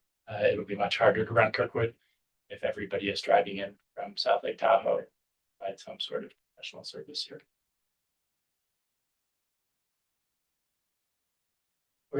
Good point. So, Good point. you know, I don't know. It doesn't matter. I have questions because I don't know that maybe I'll just I don't understand the comment that infrastructure is different for water, wastewater, and electric. Can you help me understand what your point is there? buying wholesale power is very cheap relative to paying off all the capital expenditure of the Out Valley line. So once you've done the Out Valley line, you don't really, like, the usage is a very small cost, right? The usage costs are much larger in water and wastewater. Incremental. Yeah, the marginal cost of usage. Okay. Right. So the difference between a full-time resident and somebody who's here only for the holiday weekends is, in wastewater, they produce a lot less wastewater because they're only here occasionally, and now you don't have to treat all that. Right. And power, sure, they use a lot less power, but they're using power at this peak time that everybody else wants it anyway. So you had to build a big system no matter what, and you were doing a big Out Valley line no matter what. And so you don't really care about their usage the rest of the year from a capital expenditure perspective, which is what the base rate covers. Yeah. And so you shouldn't ask those full-time residents to pay a larger base rate because their usage during peak periods is the same as everybody else's. And so why should they get penalized on the base rate for the rest of the year, which is what happens in the 3-year AMU calculation. Yeah, I mean, I think you're just characterizing it in a way that is full-time residents versus non-full-time residents, which I don't think I characterize that as. I think it as just the costs. Like, I'm saying, though, there's all these principles of rate setting, right? Maybe it should be fair, maybe it should respect the costs, whatever. Now, under this community goals bullet point where we like electricity rather than propane because we're all skiers and we don't want too much climate change or whatever. Another thing that Kirkwood might consider is you want a rate plan that, if anything, tilts in favor of the full-time residents because they're the people who really make the valley run. So you just keep that also in the back of your mind that, we have an unusual situation in that most of our customers are part-time. sure. And a small number of them are full-time, and you don't want to put too much of the costs on the full-time residents because you really like them to stick around. It's also not a Sure. typical thing that usually. I don't think we should get too far into this today, but that counters, so if a full-time resident is in an identical house as somebody else who's a part-time, that the full-time resident should see a discount over the other one. No, because the house can look identical, but we also take into consideration the usage pattern. Peak load in a 15-minute interval, peak load over the month, They're peak load over the probably year. the same in those two houses. Pardon? Well, No, so, you got- so the fairness, you have this big fixed loan payment that you have to make no matter what. And there are many ways that you could allocate that. And one way you could allocate that is to say people who use power all year are getting more benefit. They should pay for more of that fixed cost than somebody else. So I actually am not saying that. What I'm saying right now under this 3-year AMU logic is that somebody who heated with propane 2017 through 2020 and then installed a heat pump and now heats with a heat pump has a low base rate. Somebody who had a heat pump throughout has a very high base rate. Those two customers today presume they're identical. They're here the same number of days a year. Their peak usage is the same. Their annual usage is the same.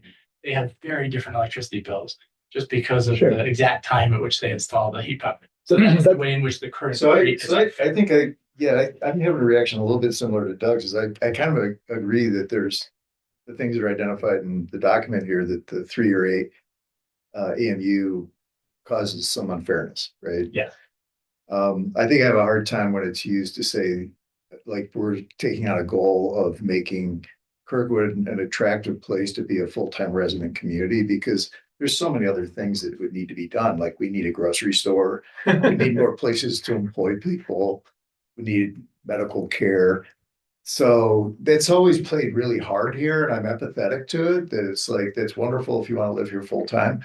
But I think the utility rates are like they're a fraction of what it would take. You need schools, you need hospitals, you need medical care, you need grocery stores, places of employment. Fire department. And the real estate's expensive, and a fire department would be nice too. I don't think we should go too far.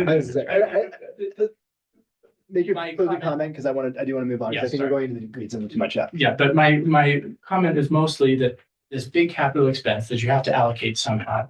Right now, you're essentially allocating based on total usage throughout the year, which puts a huge amount of the allocation of this fixed cost onto the full-time residents. There are lots of other fair ways to allocate this. I think, put less of the but I cost. think the point that you're making is residency days does not equal, it's not linear with how much burden you have. I mean, it can be. I mean, certainly if you use more kilowatt hours, the long way of saying it's not a perfect linear relationship, and that the goal should be, in my opinion, not number of residency days should not dictate the rate. It should be cost aligned. It should be aligned with the things that you said earlier, not what you're saying, I think, right now. Well, you Because can you're have conflating two something- things right now. You're You talking can about have full-time. something that's fair and cost aligned and everything else. And the thing that's unique about KMPUD is that you have a massive fixed expense that doesn't really scale with anything, right? It just was to do the out valley line at all. And so now the question is, how should you allocate it? There are lots of ways to allocate it that are fair, that keep it in a fixed rate that everybody has to pay regardless of how much usage they have, and that are relatively stable over time. And so then this fourth bucket of community goals or whatever becomes actually very important in how you divide that up. Right. And so I'm just pushing you guys to think a little bit about what you want to put in that fourth bucket, because you will get there eventually and say, wait, what is the right way to divide this up? There are lots of ways that are fair, that keep it as a fixed cost, that Sure. are stable, whatever. Yeah, I would say This that might be one of them. another rate making principle by Bond Right is no undue discrimination, right? And that's an important part of here. And I think, again, my idea of this is that we align it. And I think I am, again, like John said, empathetic that I want this to be a place that people can live. There's no doubt. But I'm not sure that I'm willing to set a rate that says if you are here more days than other people, then that's a benefit. If that's an outcome of having other principles of fairness, equity, cost alignment is an outcome, then that I would be very happy with that. Yeah, Doug, I should talk to you one-on-one to bring you up to speed a little bit with the discussions. Sure. Because there's lots here and we don't. All right, sounds good. All right, anything else on this topic? Can we move on? Mhm. All right, let's move on. Where are we on now? Special 9 notice. F. Resolution 2510, notice of completion of wastewater treatment plant improvement Yeah. project. Yeah. So we've been meeting with the USDA on trying to close this loan, and this is just one of the next steps that we need to do is to pass a resolution to the regarding the notice of completion for the KMPD's wastewater treatment plant improvement project. So in the board's packet, resolution 2510, note it is 2510, not 2602. This was set aside because of the documentation for closing the loan. But I just need the board to pass this, and then we'll take the notice of completion to the county to record so we can satisfy this action item for USDA. Okay. Thank you. Is there anything, public comment? Or discussion? Great milestone. Yeah, I was gonna say, Project done, a little under budget. We just gotta close it. Government can't go back into. They can't close the government. We just want to close this. Because that might delay it. If it delays it, then we have to do another extension. We don't do all that. Yep. So all right. I would accept a motion to adopt resolution 25-10. Is Motion to adopt. there a second? Second. All in favor indicate aye. Aye. Aye. Opposed? Thank you. Excellent, thank you. Let's move on to 9G, the wastewater treatment plant exhaust fan noise. So I would just open this with, we received a public comment on this. I'm gonna say December 2024. Tina, I think it was here. Is that right? Tina Coleman came. And then I know Trevor, you had emailed about this actually coincidentally another time over the summer, maybe you talked to me about that. I'm sorry. Lots of problems from. No, it's So this in the board packet. I know it was on the agenda, but it's on the agenda. What? is it in the Nothing in board the packet? packet, but There's nothing in the packet. So anyway, so the introduction is the crux of this is that our wastewater treatment runs fans to keep our employees safe and keep our equipment operating. But it does create some noise, especially as it goes across the meadow. And so we've received a couple of concerns about this noise. This noise, my understanding is, Rick, correct me if I'm wrong, within guidelines of state requirements. So we're not doing anything illegal or wrong. There was nothing misconstructed from what we just approved. Everything is within engineering boundaries, but the outcome is that there can be a humming noise that can be heard across the meadow. And so it's a lifestyle from that perspective. It's not a state problem. We're not out of compliance. So, but again, to listen to our customers and make sure that we are a happy place for people to live, we want to make sure that we're listening to this. And so we've asked staff to understand what options would be potentially available to help remediate some of these noise, not run the fans. That is not my intention from a point is I think there's a clarification that the fans weren't run until the refurbishment. Is that correct? The fans fell into disrepair. There were some running, but not to their full capacity when the plant was obviously improved. So the noise wasn't there until Until we recently. completed the project. actually made it work again. Yeah. Yeah. Yeah, and it's not and I think it's an equipment health issue more than a employee health issue, right? Isn't it to keep? Well, it's both, because there's gases within the treatment. Oh, I went in there, man. That was rough. Yeah. I don't know if you saw me, but it was only like a 50-degree day too. I can't imagine being in there if it was 85 degrees, but. And with a full valley of people, you should go in there right now. It's really fun. I'll bet, yeah. No, I couldn't do that.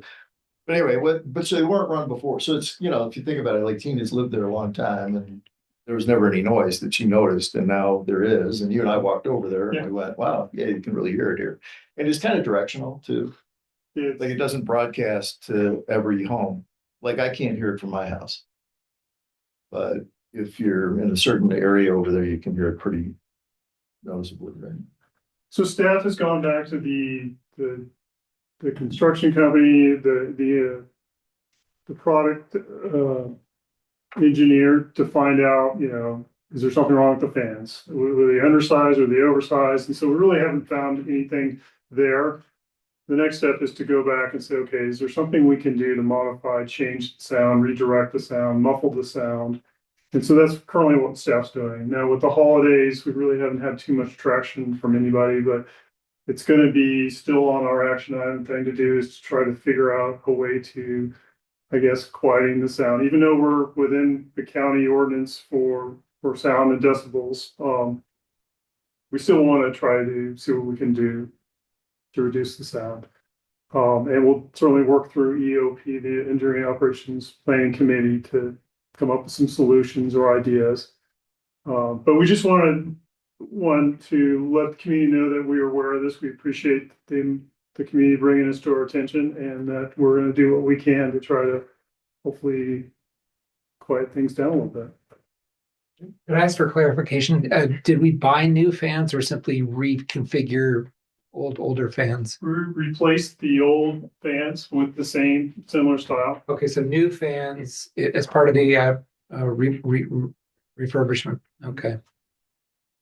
I think it's important to point out that if you don't run the fans, it can cause damage to the electronics in the plant, and that's that happened in the past. Right. And we decided not to run the fans, Sounds like we ran. This is my as I said, my going position is to not stop running the fans, but it's to find a way to change the noise. Yeah, I just think I just wanted to mention that. How long did we go without running the fans? Oh, boy. Years. Yeah. Okay. All right, so anyway, That's why it's a new problem. yeah. This new problem that should have been around for Yeah. a long time. Plus we had generators in the building for a while, Right, so that weren't, this I will just come want to to- say I'm an advocate for finding just finding out the alternatives, what they would cost. I happen to believe something should be done. I find it very noticeable just on the meadow. And so I'm not surprised that we have some homeowner comment. And there are potential solutions. Yeah, with that's great. variable speed, with sensor based, when you run the fans, time based, things like that, that could be explored. Excellent. That has to be with the engineering company's approval, but there's also baffling and directional. I've had to mess with some fan technology, so Sounds like it. You got all the lingo. All right, so. Good that we're doing this. We're gonna have EOP, staff will come back to EOP, and then we will have this hopefully on another agenda, because this will be a currently unbudgeted item, but we'll be going through a budget process soon, right? So we will think about what it costs and what the board, if the board wants to move forward with whatever cost proposal staff finds as most appropriate. Okay, thank you for the comments and work on that. Brandy, 9H is performance reporting and aquifer levels, please.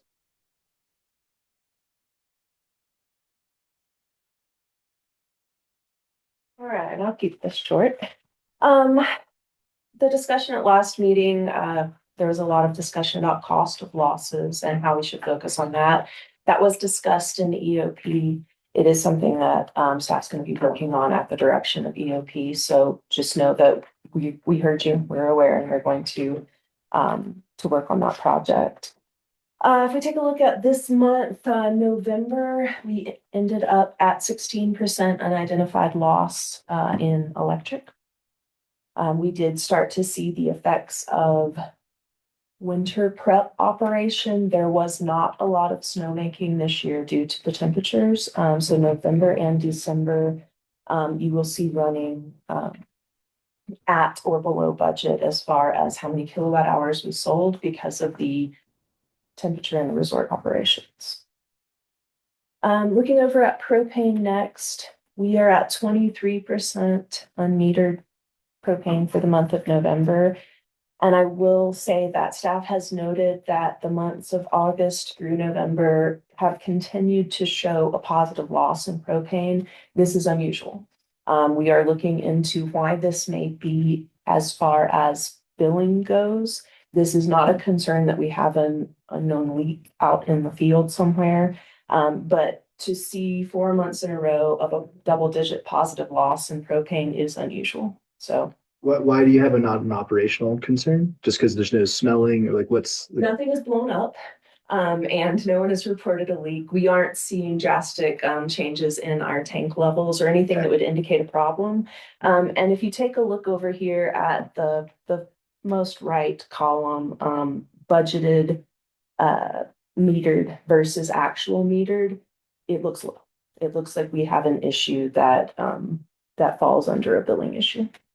Would that be typically meters being broken and not reporting, or someone tapping into our propane system and taking propane from us? No, a billing system issue Oh, is literally just a visual. is what we think.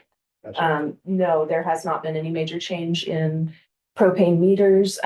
Their propane meters tend to fail slowly, if they fail at all, and slightly in the customer favor. But this just is a pattern that staff has identified as a concern and something we're looking into. So I just don't want anyone to think I've got my blinders on, I'm not looking at this. And wasn't there a billing system upgrade over the last year? No? There is an upcoming billing system upgrade with coming up. our PCS billing software, but it has not been implemented. Okay. Any further questions on propane? Water. For water system, the month of November, I'm showing a negative 28% loss. And the reason that is, I know that one's a little funny too, but this one has a good explanation. So we do have some snowmaking at Timber Creek that comes off of our potable water system. So snowmaking starts beginning of November typically, and so end of October, we have our tanks all the way topped off. They didn't do very much snowmaking at all. So we continue to see high tank levels throughout the month. We did not have to pump very much water in addition to fill our community needs there. So water, even with the negative loss in November, we're showing 14% year to date. Our goal there is 15%. We're pretty much on track there. A negative loss is simply explained by not drawing down the tanks. Not drawing, so the total production, the first line here in our chart, that's how much water we pump from the ground from our wells. Right. So we do not currently track tank levels. And so if we topped off our tanks and raised the levels as high as possible at the end of October and did not have to pump much additional water from the wells, that's what makes the negative loss here. Okay, this will sound like a bit of a remedial, I'm sorry, but if we pull 500 from the ground and we metered 610, that's possible because we drew down from the tanks. Right. We have a negative system loss though, both identified and other, well, I guess no, just unidentified system loss. And I still don't get what a So negative unidentified loss is. that's just a tank drawdown. So Just tank drawdown, it's okay. just tank drawdown. So we have 950,000 gallons of tankage out there. Of that, we used 140,000 gallons more in the But wouldn't month. that be entirely identified and not unidentified? I mean, we know what's in our tanks. We know it's in our tanks. Yes, but since we don't in this format, or we don't have meters at each of our tanks. So we have a tank level that can tell us, how many gallons are in the tanks, but we don't meter water into and out of the tanks. So in this format, it is an unidentified. Okay, thank you. All right. You should note that, we don't have a direct line to the tank from the well. Right, no, I'm familiar. Thank you. It goes into the system. And then lastly, the month of November, wastewater, pretty typical for this time of year. We did see some I&I, 18% unmetered usage. We're running 19% year to date, and that is pretty typical for this time of year. Any questions on performance reporting?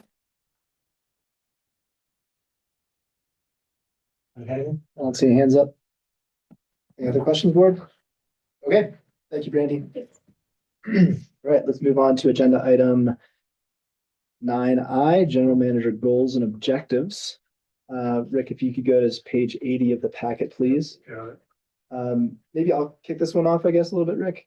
Yeah, it's all you. So just as a little bit of background, I think this has been, GM Goals and Objectives has been a evolving project, I would say, over the last 4 years, at least that I've been involved in the board, where I think it used to be multiple pages of documents, and then we got it down to a couple of objectives in the last couple of years. And then I wanted to move this personally to a format that I think I was more familiar with in my professional career, which is OKRs, objectives and key results, and just taking kind of a next step from where we had this last year. And so this conversation would typically happen in the fiscal year changeover, but that this was happening at the same time that we were getting a new general manager.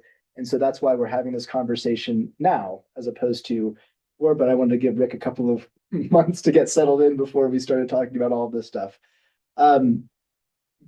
Couple of things that I think are slightly different in here than I think the board, we had started discussing this back with the fiscal year switch.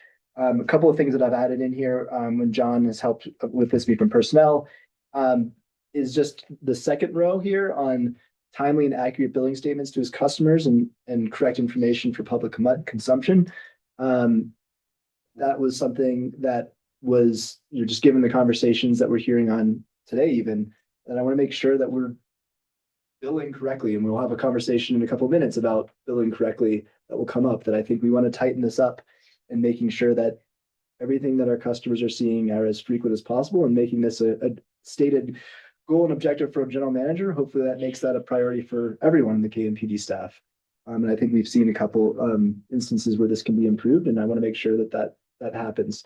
The second one here is that's new compared to what we had originally talked about with Eric when he was general manager, was the fourth row, which is that the KMPD is well positioned to hire its next general manager. This is just something that I think is specific to our current situation, where when John and I have been going through the hiring process and negotiating with Rick, that was one of the things that we had asked him to help us make sure that we are well set up for, given that his contract is currently a 1-year contract renewable for a year. We want to make sure that as we think about the next process, that we're, as a district, well positioned. And there are some things that he can do to help us get there in terms of making sure job specific trainings that are needed for certifications, all that sort of stuff is wrapped up in a way that makes us in a good position to hire in whatever way we want to at the time that we want to. So those are the two changes, I think, mostly for board members, that since you last saw it. Rick has been on reviewing this with John and I. At this point, we didn't have any red lines. John, Rick, and I were okay with this as is. So I just wanted you to know that personnel has reviewed this and come to an agreement, obviously open for discussion, further discussion, but wanted to make sure that you understood the context of this document. I just have one comment Okay. in terms of row 4. Okay. Column 2 is specific to the general manager, but I read column 3 as generic to any going in management positions.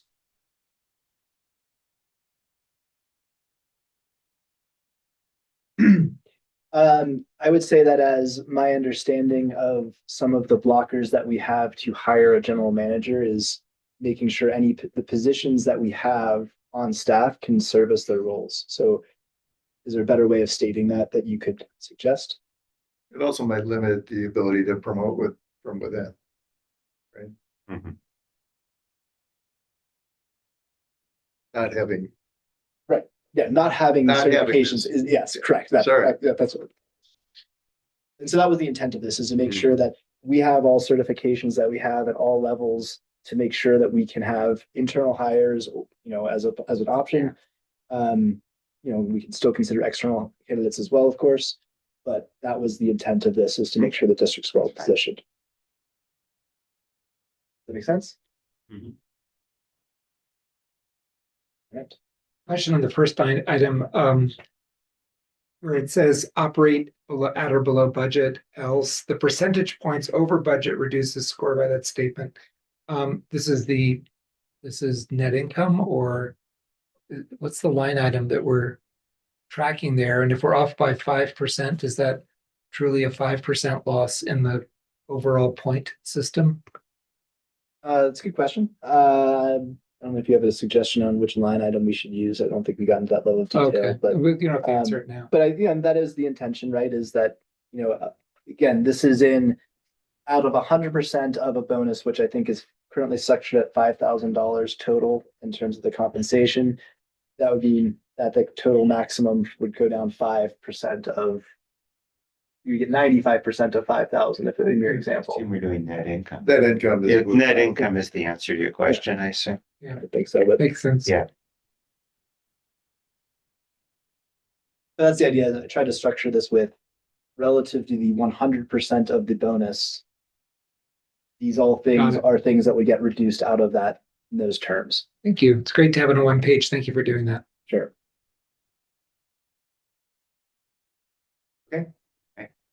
Do we need a motion to accept this, or? No. All right, let's move on then to 9J, which is committee roadmaps. So as hopefully everyone remembers, at our last board meeting, I asked every committee chair, which we now have 5 different committee chairs, to go through their committees. And I'd like to have a couple of minute discussion for each committee to make sure that, per our original guidance on the committees should act on the board's wishes, to make sure that the board is aligned with what committees will work on this year. So we'll go through each committee that each person chairs and have a short discussion. And if there's any disagreement or anything like that, this is the time to have that conversation. Make sure we're aligned. Any questions on what we're doing here? Okay. I'll start with Personnel Committee, just because I have it up. It's actually, if you want to scroll down to the committee report, We did talk about this, where there are a couple of things that we wanted to make the priority for the committee. One is hiring a new general manager. So that is certainly something that we want to make sure is probably our top priority. Just talking about the organizational structure, I think appreciated Rick's leadership on the org chart and the work that he's done when he took over and thinking about it, but just making sure that we have the right organization structure in place in terms of our different departments and operations and finance and snow removal and how this all plays out, especially given some of the changes that we've seen last few months. So just making sure that we're always thinking about that. And I think especially in the context of a new general manager, potentially that would be a useful thing to do. Another thing that Rick has brought to our attention is that the stipend that we have for board members should potentially increase to make sure that we cover health insurance costs that come as a benefit of being a board member, potential taking that on. I don't really understand that. I mean, you just cover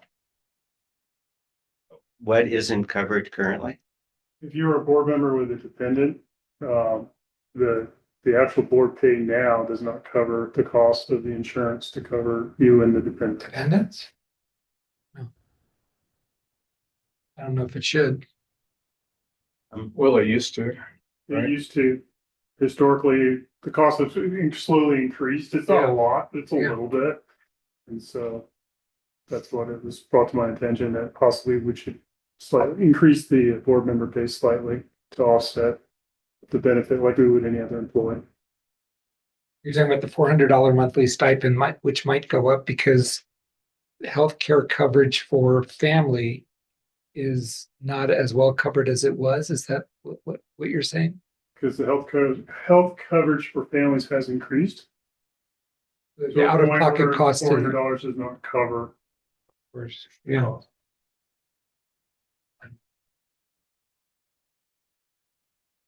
This is proposed by the personnel committee. Just Rick had mentioned that this was something that Oh. we should consider, and so Oh, okay. I am mentioning something that personnel could consider over the course of the year. And I would say see. we don't have to have an answer now, and if we investigate this and Got there's nothing that needs to change, then we won't change it. But as long as the board agrees that this is something that we Well, some will look at, but we need to know what the cost Yes. impact is and the benefit, things like that. Exactly. Something to decide on later. right, but it was Okay. raised as a potential issue that I think that we're suggesting that personnel should give an answer to. Okay. Spend time on. Got it. And then the last one is just the employee handbook, which is more of an annual review, which we would consistently do.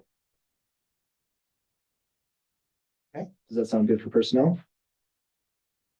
All right. We'll just go down this way, finance. Yeah, finance, the finance committee document that's published is pretty accurate. I added my own goals to this when I took over the committee about 5 years ago, and I didn't send them out. I apologize, and I think because the description that's of what the activities are supposed to be don't have outcomes. And I thought we need to set some specific outcomes. I think the most important outcome is that our financial reports accurately represent the CAMP PD business financial performance. You know, we're all making decisions every single meeting based on looking at these reports, and the reports better be accurate, right? Even if they're bad news or good news, they need to be accurate and help provide some oversight and help to management staff and our auditors to do that. I think second goal I set is realistic budgeting that avoids negative financial impacts to operations or costs, and to try to outperform the budget without unduly over padding the budget. So that'll be our next project up. Appreciate the help on that. Then on an ongoing basis, we provide recommendations for key financial decisions, things like paying off loans, deciding to pay for projects with using our own cash or using debt financing, things like that. So we make recommendations about those. Occasionally we run processes like larger financings, like the wastewater treatment plant is probably the best example where that actually was a pretty good process. We ran it like a mini banker selection process and ended up with really good financing originally from Bank of the West. And then also secured the USDA RUS application for long-term funding. So that's, I think, another goal of the committee is to do a good job on those special projects. And then I think we really want to make KMPD staff and management succeed. And we want to do everything we can to try to fill in gaps, try to be extra oversight. This is a really thin operation. I mean, for me, I'm used to having a really big staff and a really big auditing firm. I'm used to a CFO and financial analysts and CPAs. And I mean, for us to make a mistake, it would have to filter through a dozen people before it got published. And here it's just a few of us, right? So I think we all have to work together. I think the finance committee's got to work to make staff succeed. And if staff and management's not succeeding, then we're having trouble as a district. So that's another important goal. So that's what I add to kind of the operational document about the finance committee that's been published for years. Any comments? Okay, I think that sounds good. Thanks, John. IT? So there's 5 points there included in here. So there are a lot more threats. The sophistication of those threats is getting much more clever. And so testing that, I mean, if there's going to be a failure, it's most likely going to be a mistake by an employee or a board member. And so that's top on the list. The other is we have a number of third-party tools that we use, like, the software for sending out emails and things of that sort, and they're all managed with individuals' emails. So I want to consolidate that so it works at a system level, not an individual. So we want to do that. Then identifying any security risks from equipment, or either security risks or not having it have a reasonable response time for an employee, and putting those in place.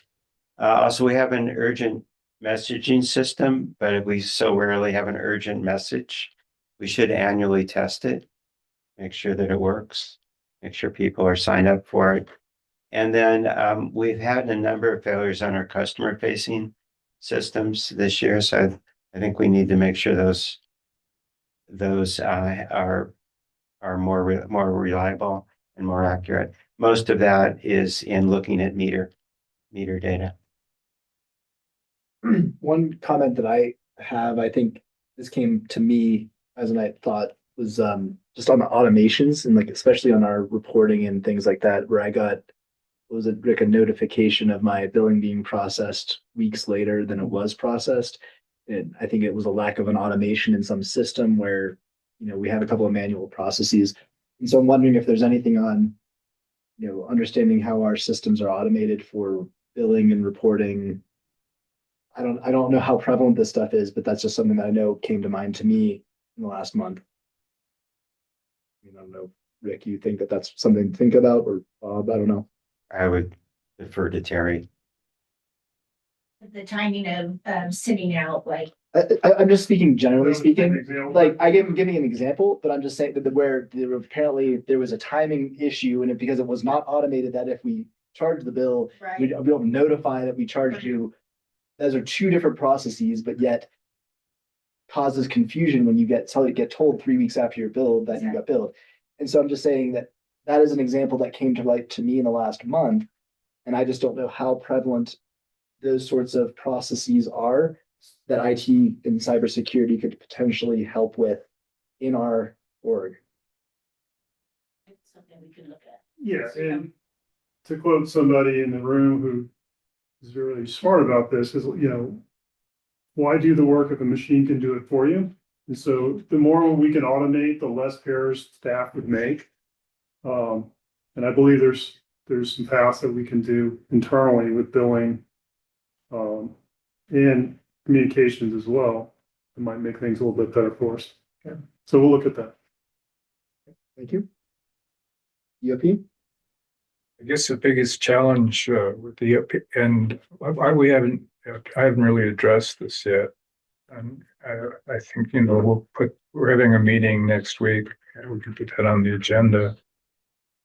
The biggest challenge is hiring qualified people, training them, and keeping them here.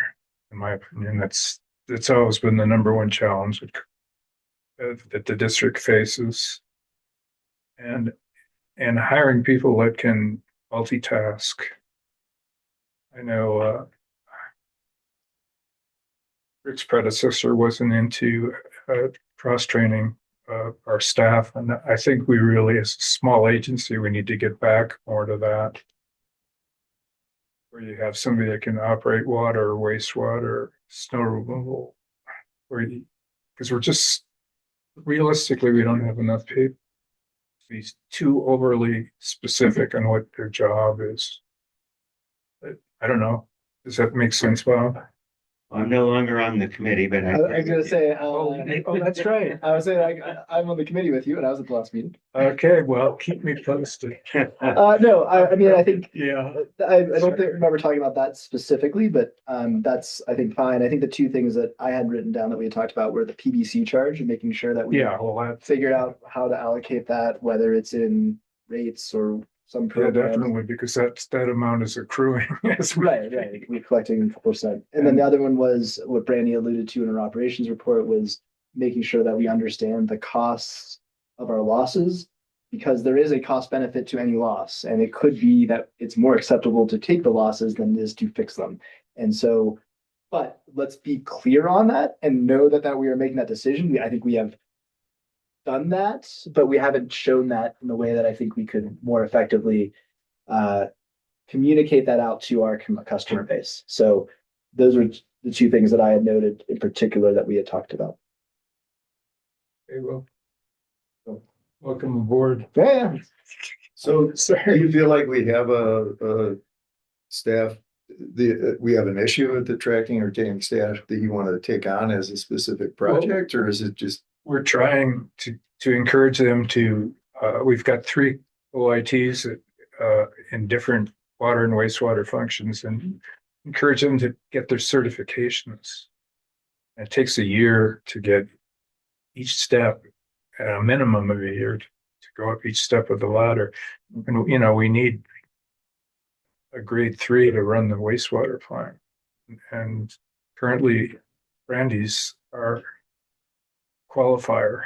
It would be nice to have somebody that is hands-on at the plant full-time, and I really appreciate the security that she's given us, but I think we need, going forward, we need to get some qualified people that work there full-time, realistically, if we can. Yeah, I mean, I think we'll talk about that in the organizational, I mean, that crosses with the organizational chart and personnel that we talked about and what people have to do, so we can bring that up too. It just, and the hard part is motivating people, because a lot of blue collar workers don't specialize in education. It's like you go one way or the other, and we need to go both ways. I don't know if I expressed that or not. I think I understand. Okay. All right, communications, Chris? Yeah, first, I apologize for not getting a one pager to you and to the package. Sure. I did appreciate your report though. What's that? I did appreciate the report though. Did I do a report? Wonderful. So, just as a reminder, it's Bob and I on comms. And we have, we'll make no changes to the charter. We have looked at that and it's perfectly fine as is. We have the communication goals that are general and evergreen, and you know them all.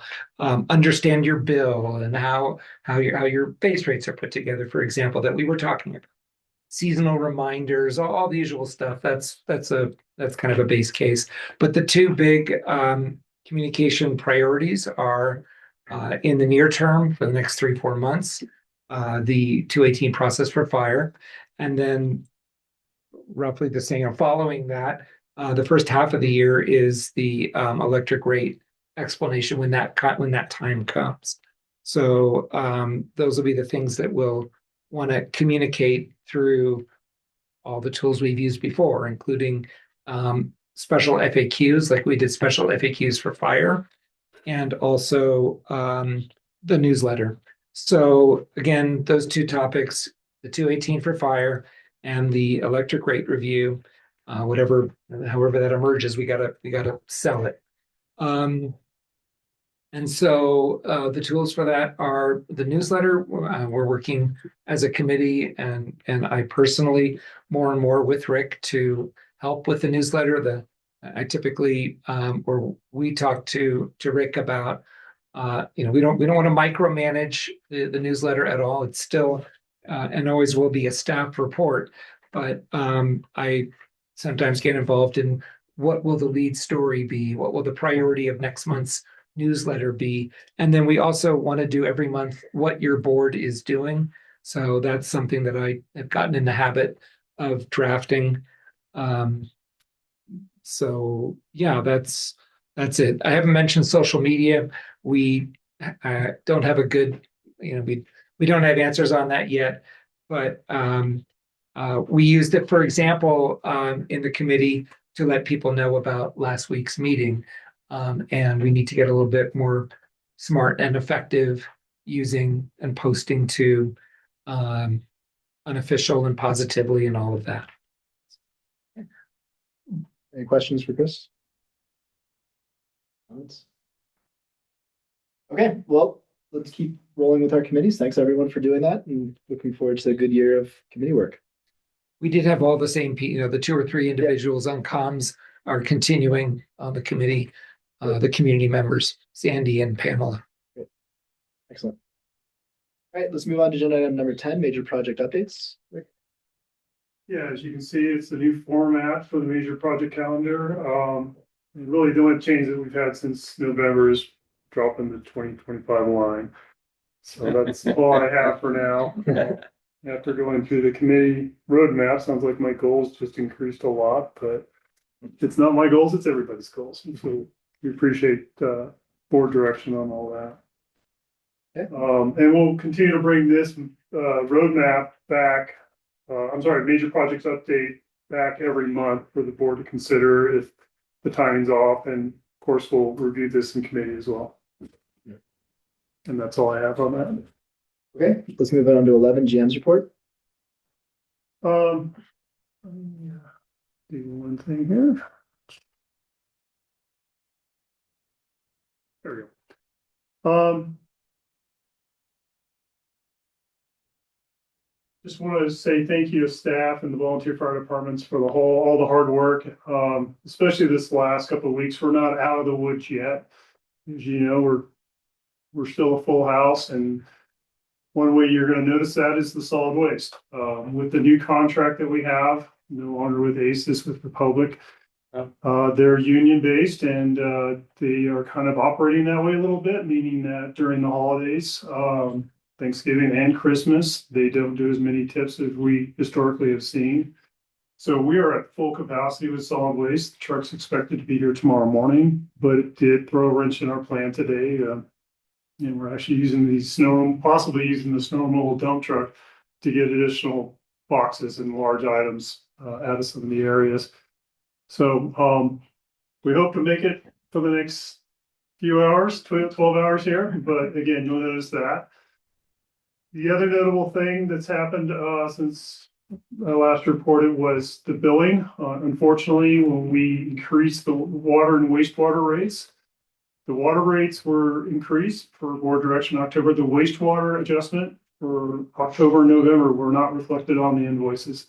So you will see a community notice go out when we send out the invoices, as well as hopefully a note at the bottom of the bill saying, sorry, we noticed that the increase in the wastewater base rate and usage rate wasn't included. And so you'll see that small adjustment on your December bill. Rick, I have a question about the solid waste. Yeah. I couldn't figure out which ones were recycling and which ones weren't. Are they all the same now, or? No, Was I they're just still recycling containers, and they should have a sign on them. We're having problems with the signs getting removed and stuck on the side and the snow and getting lost. And or sometimes when the driver comes to tip, accidentally leaves the sign on, it goes with the waste. So we're trying to come up with maybe a magnetic sign that we can quickly move and change. Oh, okay, because at the moment I couldn't. Yeah. Know that all the waste does go in either recycled or regular household waste goes in the same truck. They try to divide the truck in half. They take the truck down to the yard at Pine Grove, dump it out, and then they divide it in the yard. Yeah, It's sort of hand separated. Even if you get it in another container, it'll probably get hand separated. Okay. Other than that, the only other item I have for general manager's report is, as I mentioned before, we are trying to close the Rusk loan. We're getting closer every day with the passing of the resolution. There's a few more things that need to happen. One is the CFD will need to meet in April as well as the board. There's one resolution for the board to pass, and I think it's two for the CFD to pass to finalize this loan. So I'll work with you, Doug, and I'll let you know and where that will happen. And that concludes my report unless there's any questions. Operations report?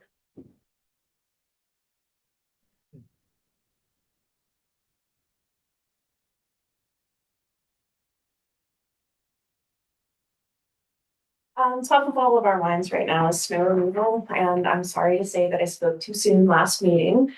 Our snow removal supervisor put in his 2 weeks notice the week before Christmas. And so that's always a little hard on the crew, especially, that sort of leadership change, first storm of the season, right at the holiday period. And we did see some issues during the Christmas storm. I think overall we were successful at snow removal during the storm itself. The roads stayed open, people were able to move around, but there was some additional cleanup needed afterwards. So we're working through some changes in our staffing plan for the next storm. I'm happy to say that our seasonal foreman, Joe Forrest, has agreed to step into the role of supervisor for us. He's got 13 years of experience here at KMPUD doing snow removal. We could not ask for a better transition here. So we're really happy about that. And we're all working to help support him making this change mid-season. We also, as you recall, recently hired one of our seasonals to come on full-time as the foreman mechanic, and that's Wyatt Gillespie. He's been with us for 3 seasons, so he's still fairly new, but he has a good relationship with all of our seasonal crew. And we feel good about going forward in this new direction. But kind of a hiccup in our seasonal operation there. As far as wastewater goes, everybody's here. We're seeing seasonal flows. So higher flows mean more water coming into the plant, more potential operational issues, of which we've had a few. We had a water line break to the screw press, which our wastewater PM just replaced on Tuesday. Back up and running. Plant flows are looking good. Basin levels are good. But we continue to need to have a high presence over there inside the plant, making sure all of the processes are running correctly. And then, like Rick mentioned, solid waste is this time of year, Christmas, New Year's, everyone's here, and all of the dumpsters are full. We do have other operations staff helping out. You may see us if Republic Waste Services does not make it up in the morning. You should expect to see our crew out loading bags from the dumpster into the dump truck that we use for snow removal and construction, just to get us by until Republic can make it up. The concern is that if the storm comes in very heavy overnight, they may not make it up over the spur. So we'll do what we need to do to get past that period through into next week when it's a little quieter around here and the roads are better. And that's all I've got, unless there's any questions. Can you just say a word more about snow removal? Was it just lateness and delay, or were there lots of complaints on the phone? What happened? There were some complaints, and most of the complaints were either during the storm itself when it's snowing, a foot a day, and our crews are going around, but they haven't gotten back around to the customer that called in. Most of those were resolved by the time I got the complaint and drove around to see what it looked like out there. The more recurring complaints were at the end of the storm, because we have a limited snow removal crew, and most of them worked 7 days in a row, long hours during the storm, and we gave them days off. So the cleanup after cars moved or, roads that weren't quite as wide as we would like them to be, those complaints were the ones that stood for a couple days while the guys got time off for, their weekend and holiday period. Making parking pads after a big storm is a challenge. It is. It's a real challenge. It is a real challenge. Getting people to move their vehicles so you can plow the parking. Right. And when people move, because we don't have any control over when people move out of a parking pad. So if someone moves, during a day when we don't have snow removal scheduled to be there, then there's a pile of snow and there's a parking spot that's just tied up. So we are going to try to address that this next storm and keep one or two people on kind of cleanup crew a couple days after the rest. But those are the sorts of things. Is that problem greater in KMA or East Meadows, this parking pad thing?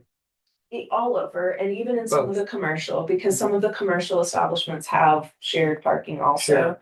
And so really it's anywhere where people are moving around after the storm. Thank you. How's the equipment holding up? We got all the tracklesses going or no? We do not have all the tracklesses. We have one trackless down from the start of the season. So I saw one getting towed. and I One was wondering- additional that got Okay. towed out. That one has been down. So during the last storm, we had one trackless go down. We believe it's an injector issue. So staff's going to work on that as time allows. We have 3 tracklesses operational, 2 loaders, all of our blowers, with the 950, the oldest loader being held in reserve if we need it. So we're at this point, it's more staff than equipment. So if you had the 4th trackless, you would have, there'd be no staff to run it anyway. We're running 2 shifts Yeah. to try to Okay. make, as good a use as our equipment as possible. But if we had 4th trackless, we wouldn't have anybody to put in. Thank you. We are gonna hire. Yeah. There you go. Yeah. We've got we've got it posted on our website that we're looking for another snow removal operator. I've got 2 applications currently. It's just a really terrible time to try to hire somebody right this minute before it starts snowing tonight. So we're gonna look at those and try to call people in next week. Thank you. All right, standing committee reports, 13. Personnel's reports in the packet. Finance, John, Nothing to add. IT and cybersecurity, Nothing else to add. Yogi, No, I have nothing to add at this point unless you do. communications, We met last month, we'll meet next month. okay. Temporary advisory committees, 14. Anything to add? No. Okay. General door discussion, 15. Okay, then I think the only thing I would say is making sure, I might have to be remote in February, and I want to make sure we have quorum. Will people be here is everyone else going to be able to be here in person in February? Yeah. Okay, still working out my plans, but I want to make sure that wasn't an issue. Okay. Well, with that, then we'll adjourn our meeting. The next meeting is Friday, February 6, 2026 at 2 p.m. and look forward to seeing you then. Thanks for all for your participating today. Have a good day.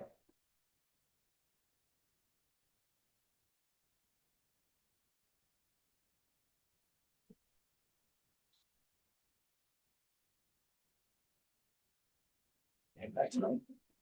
Back tonight? No, tomorrow.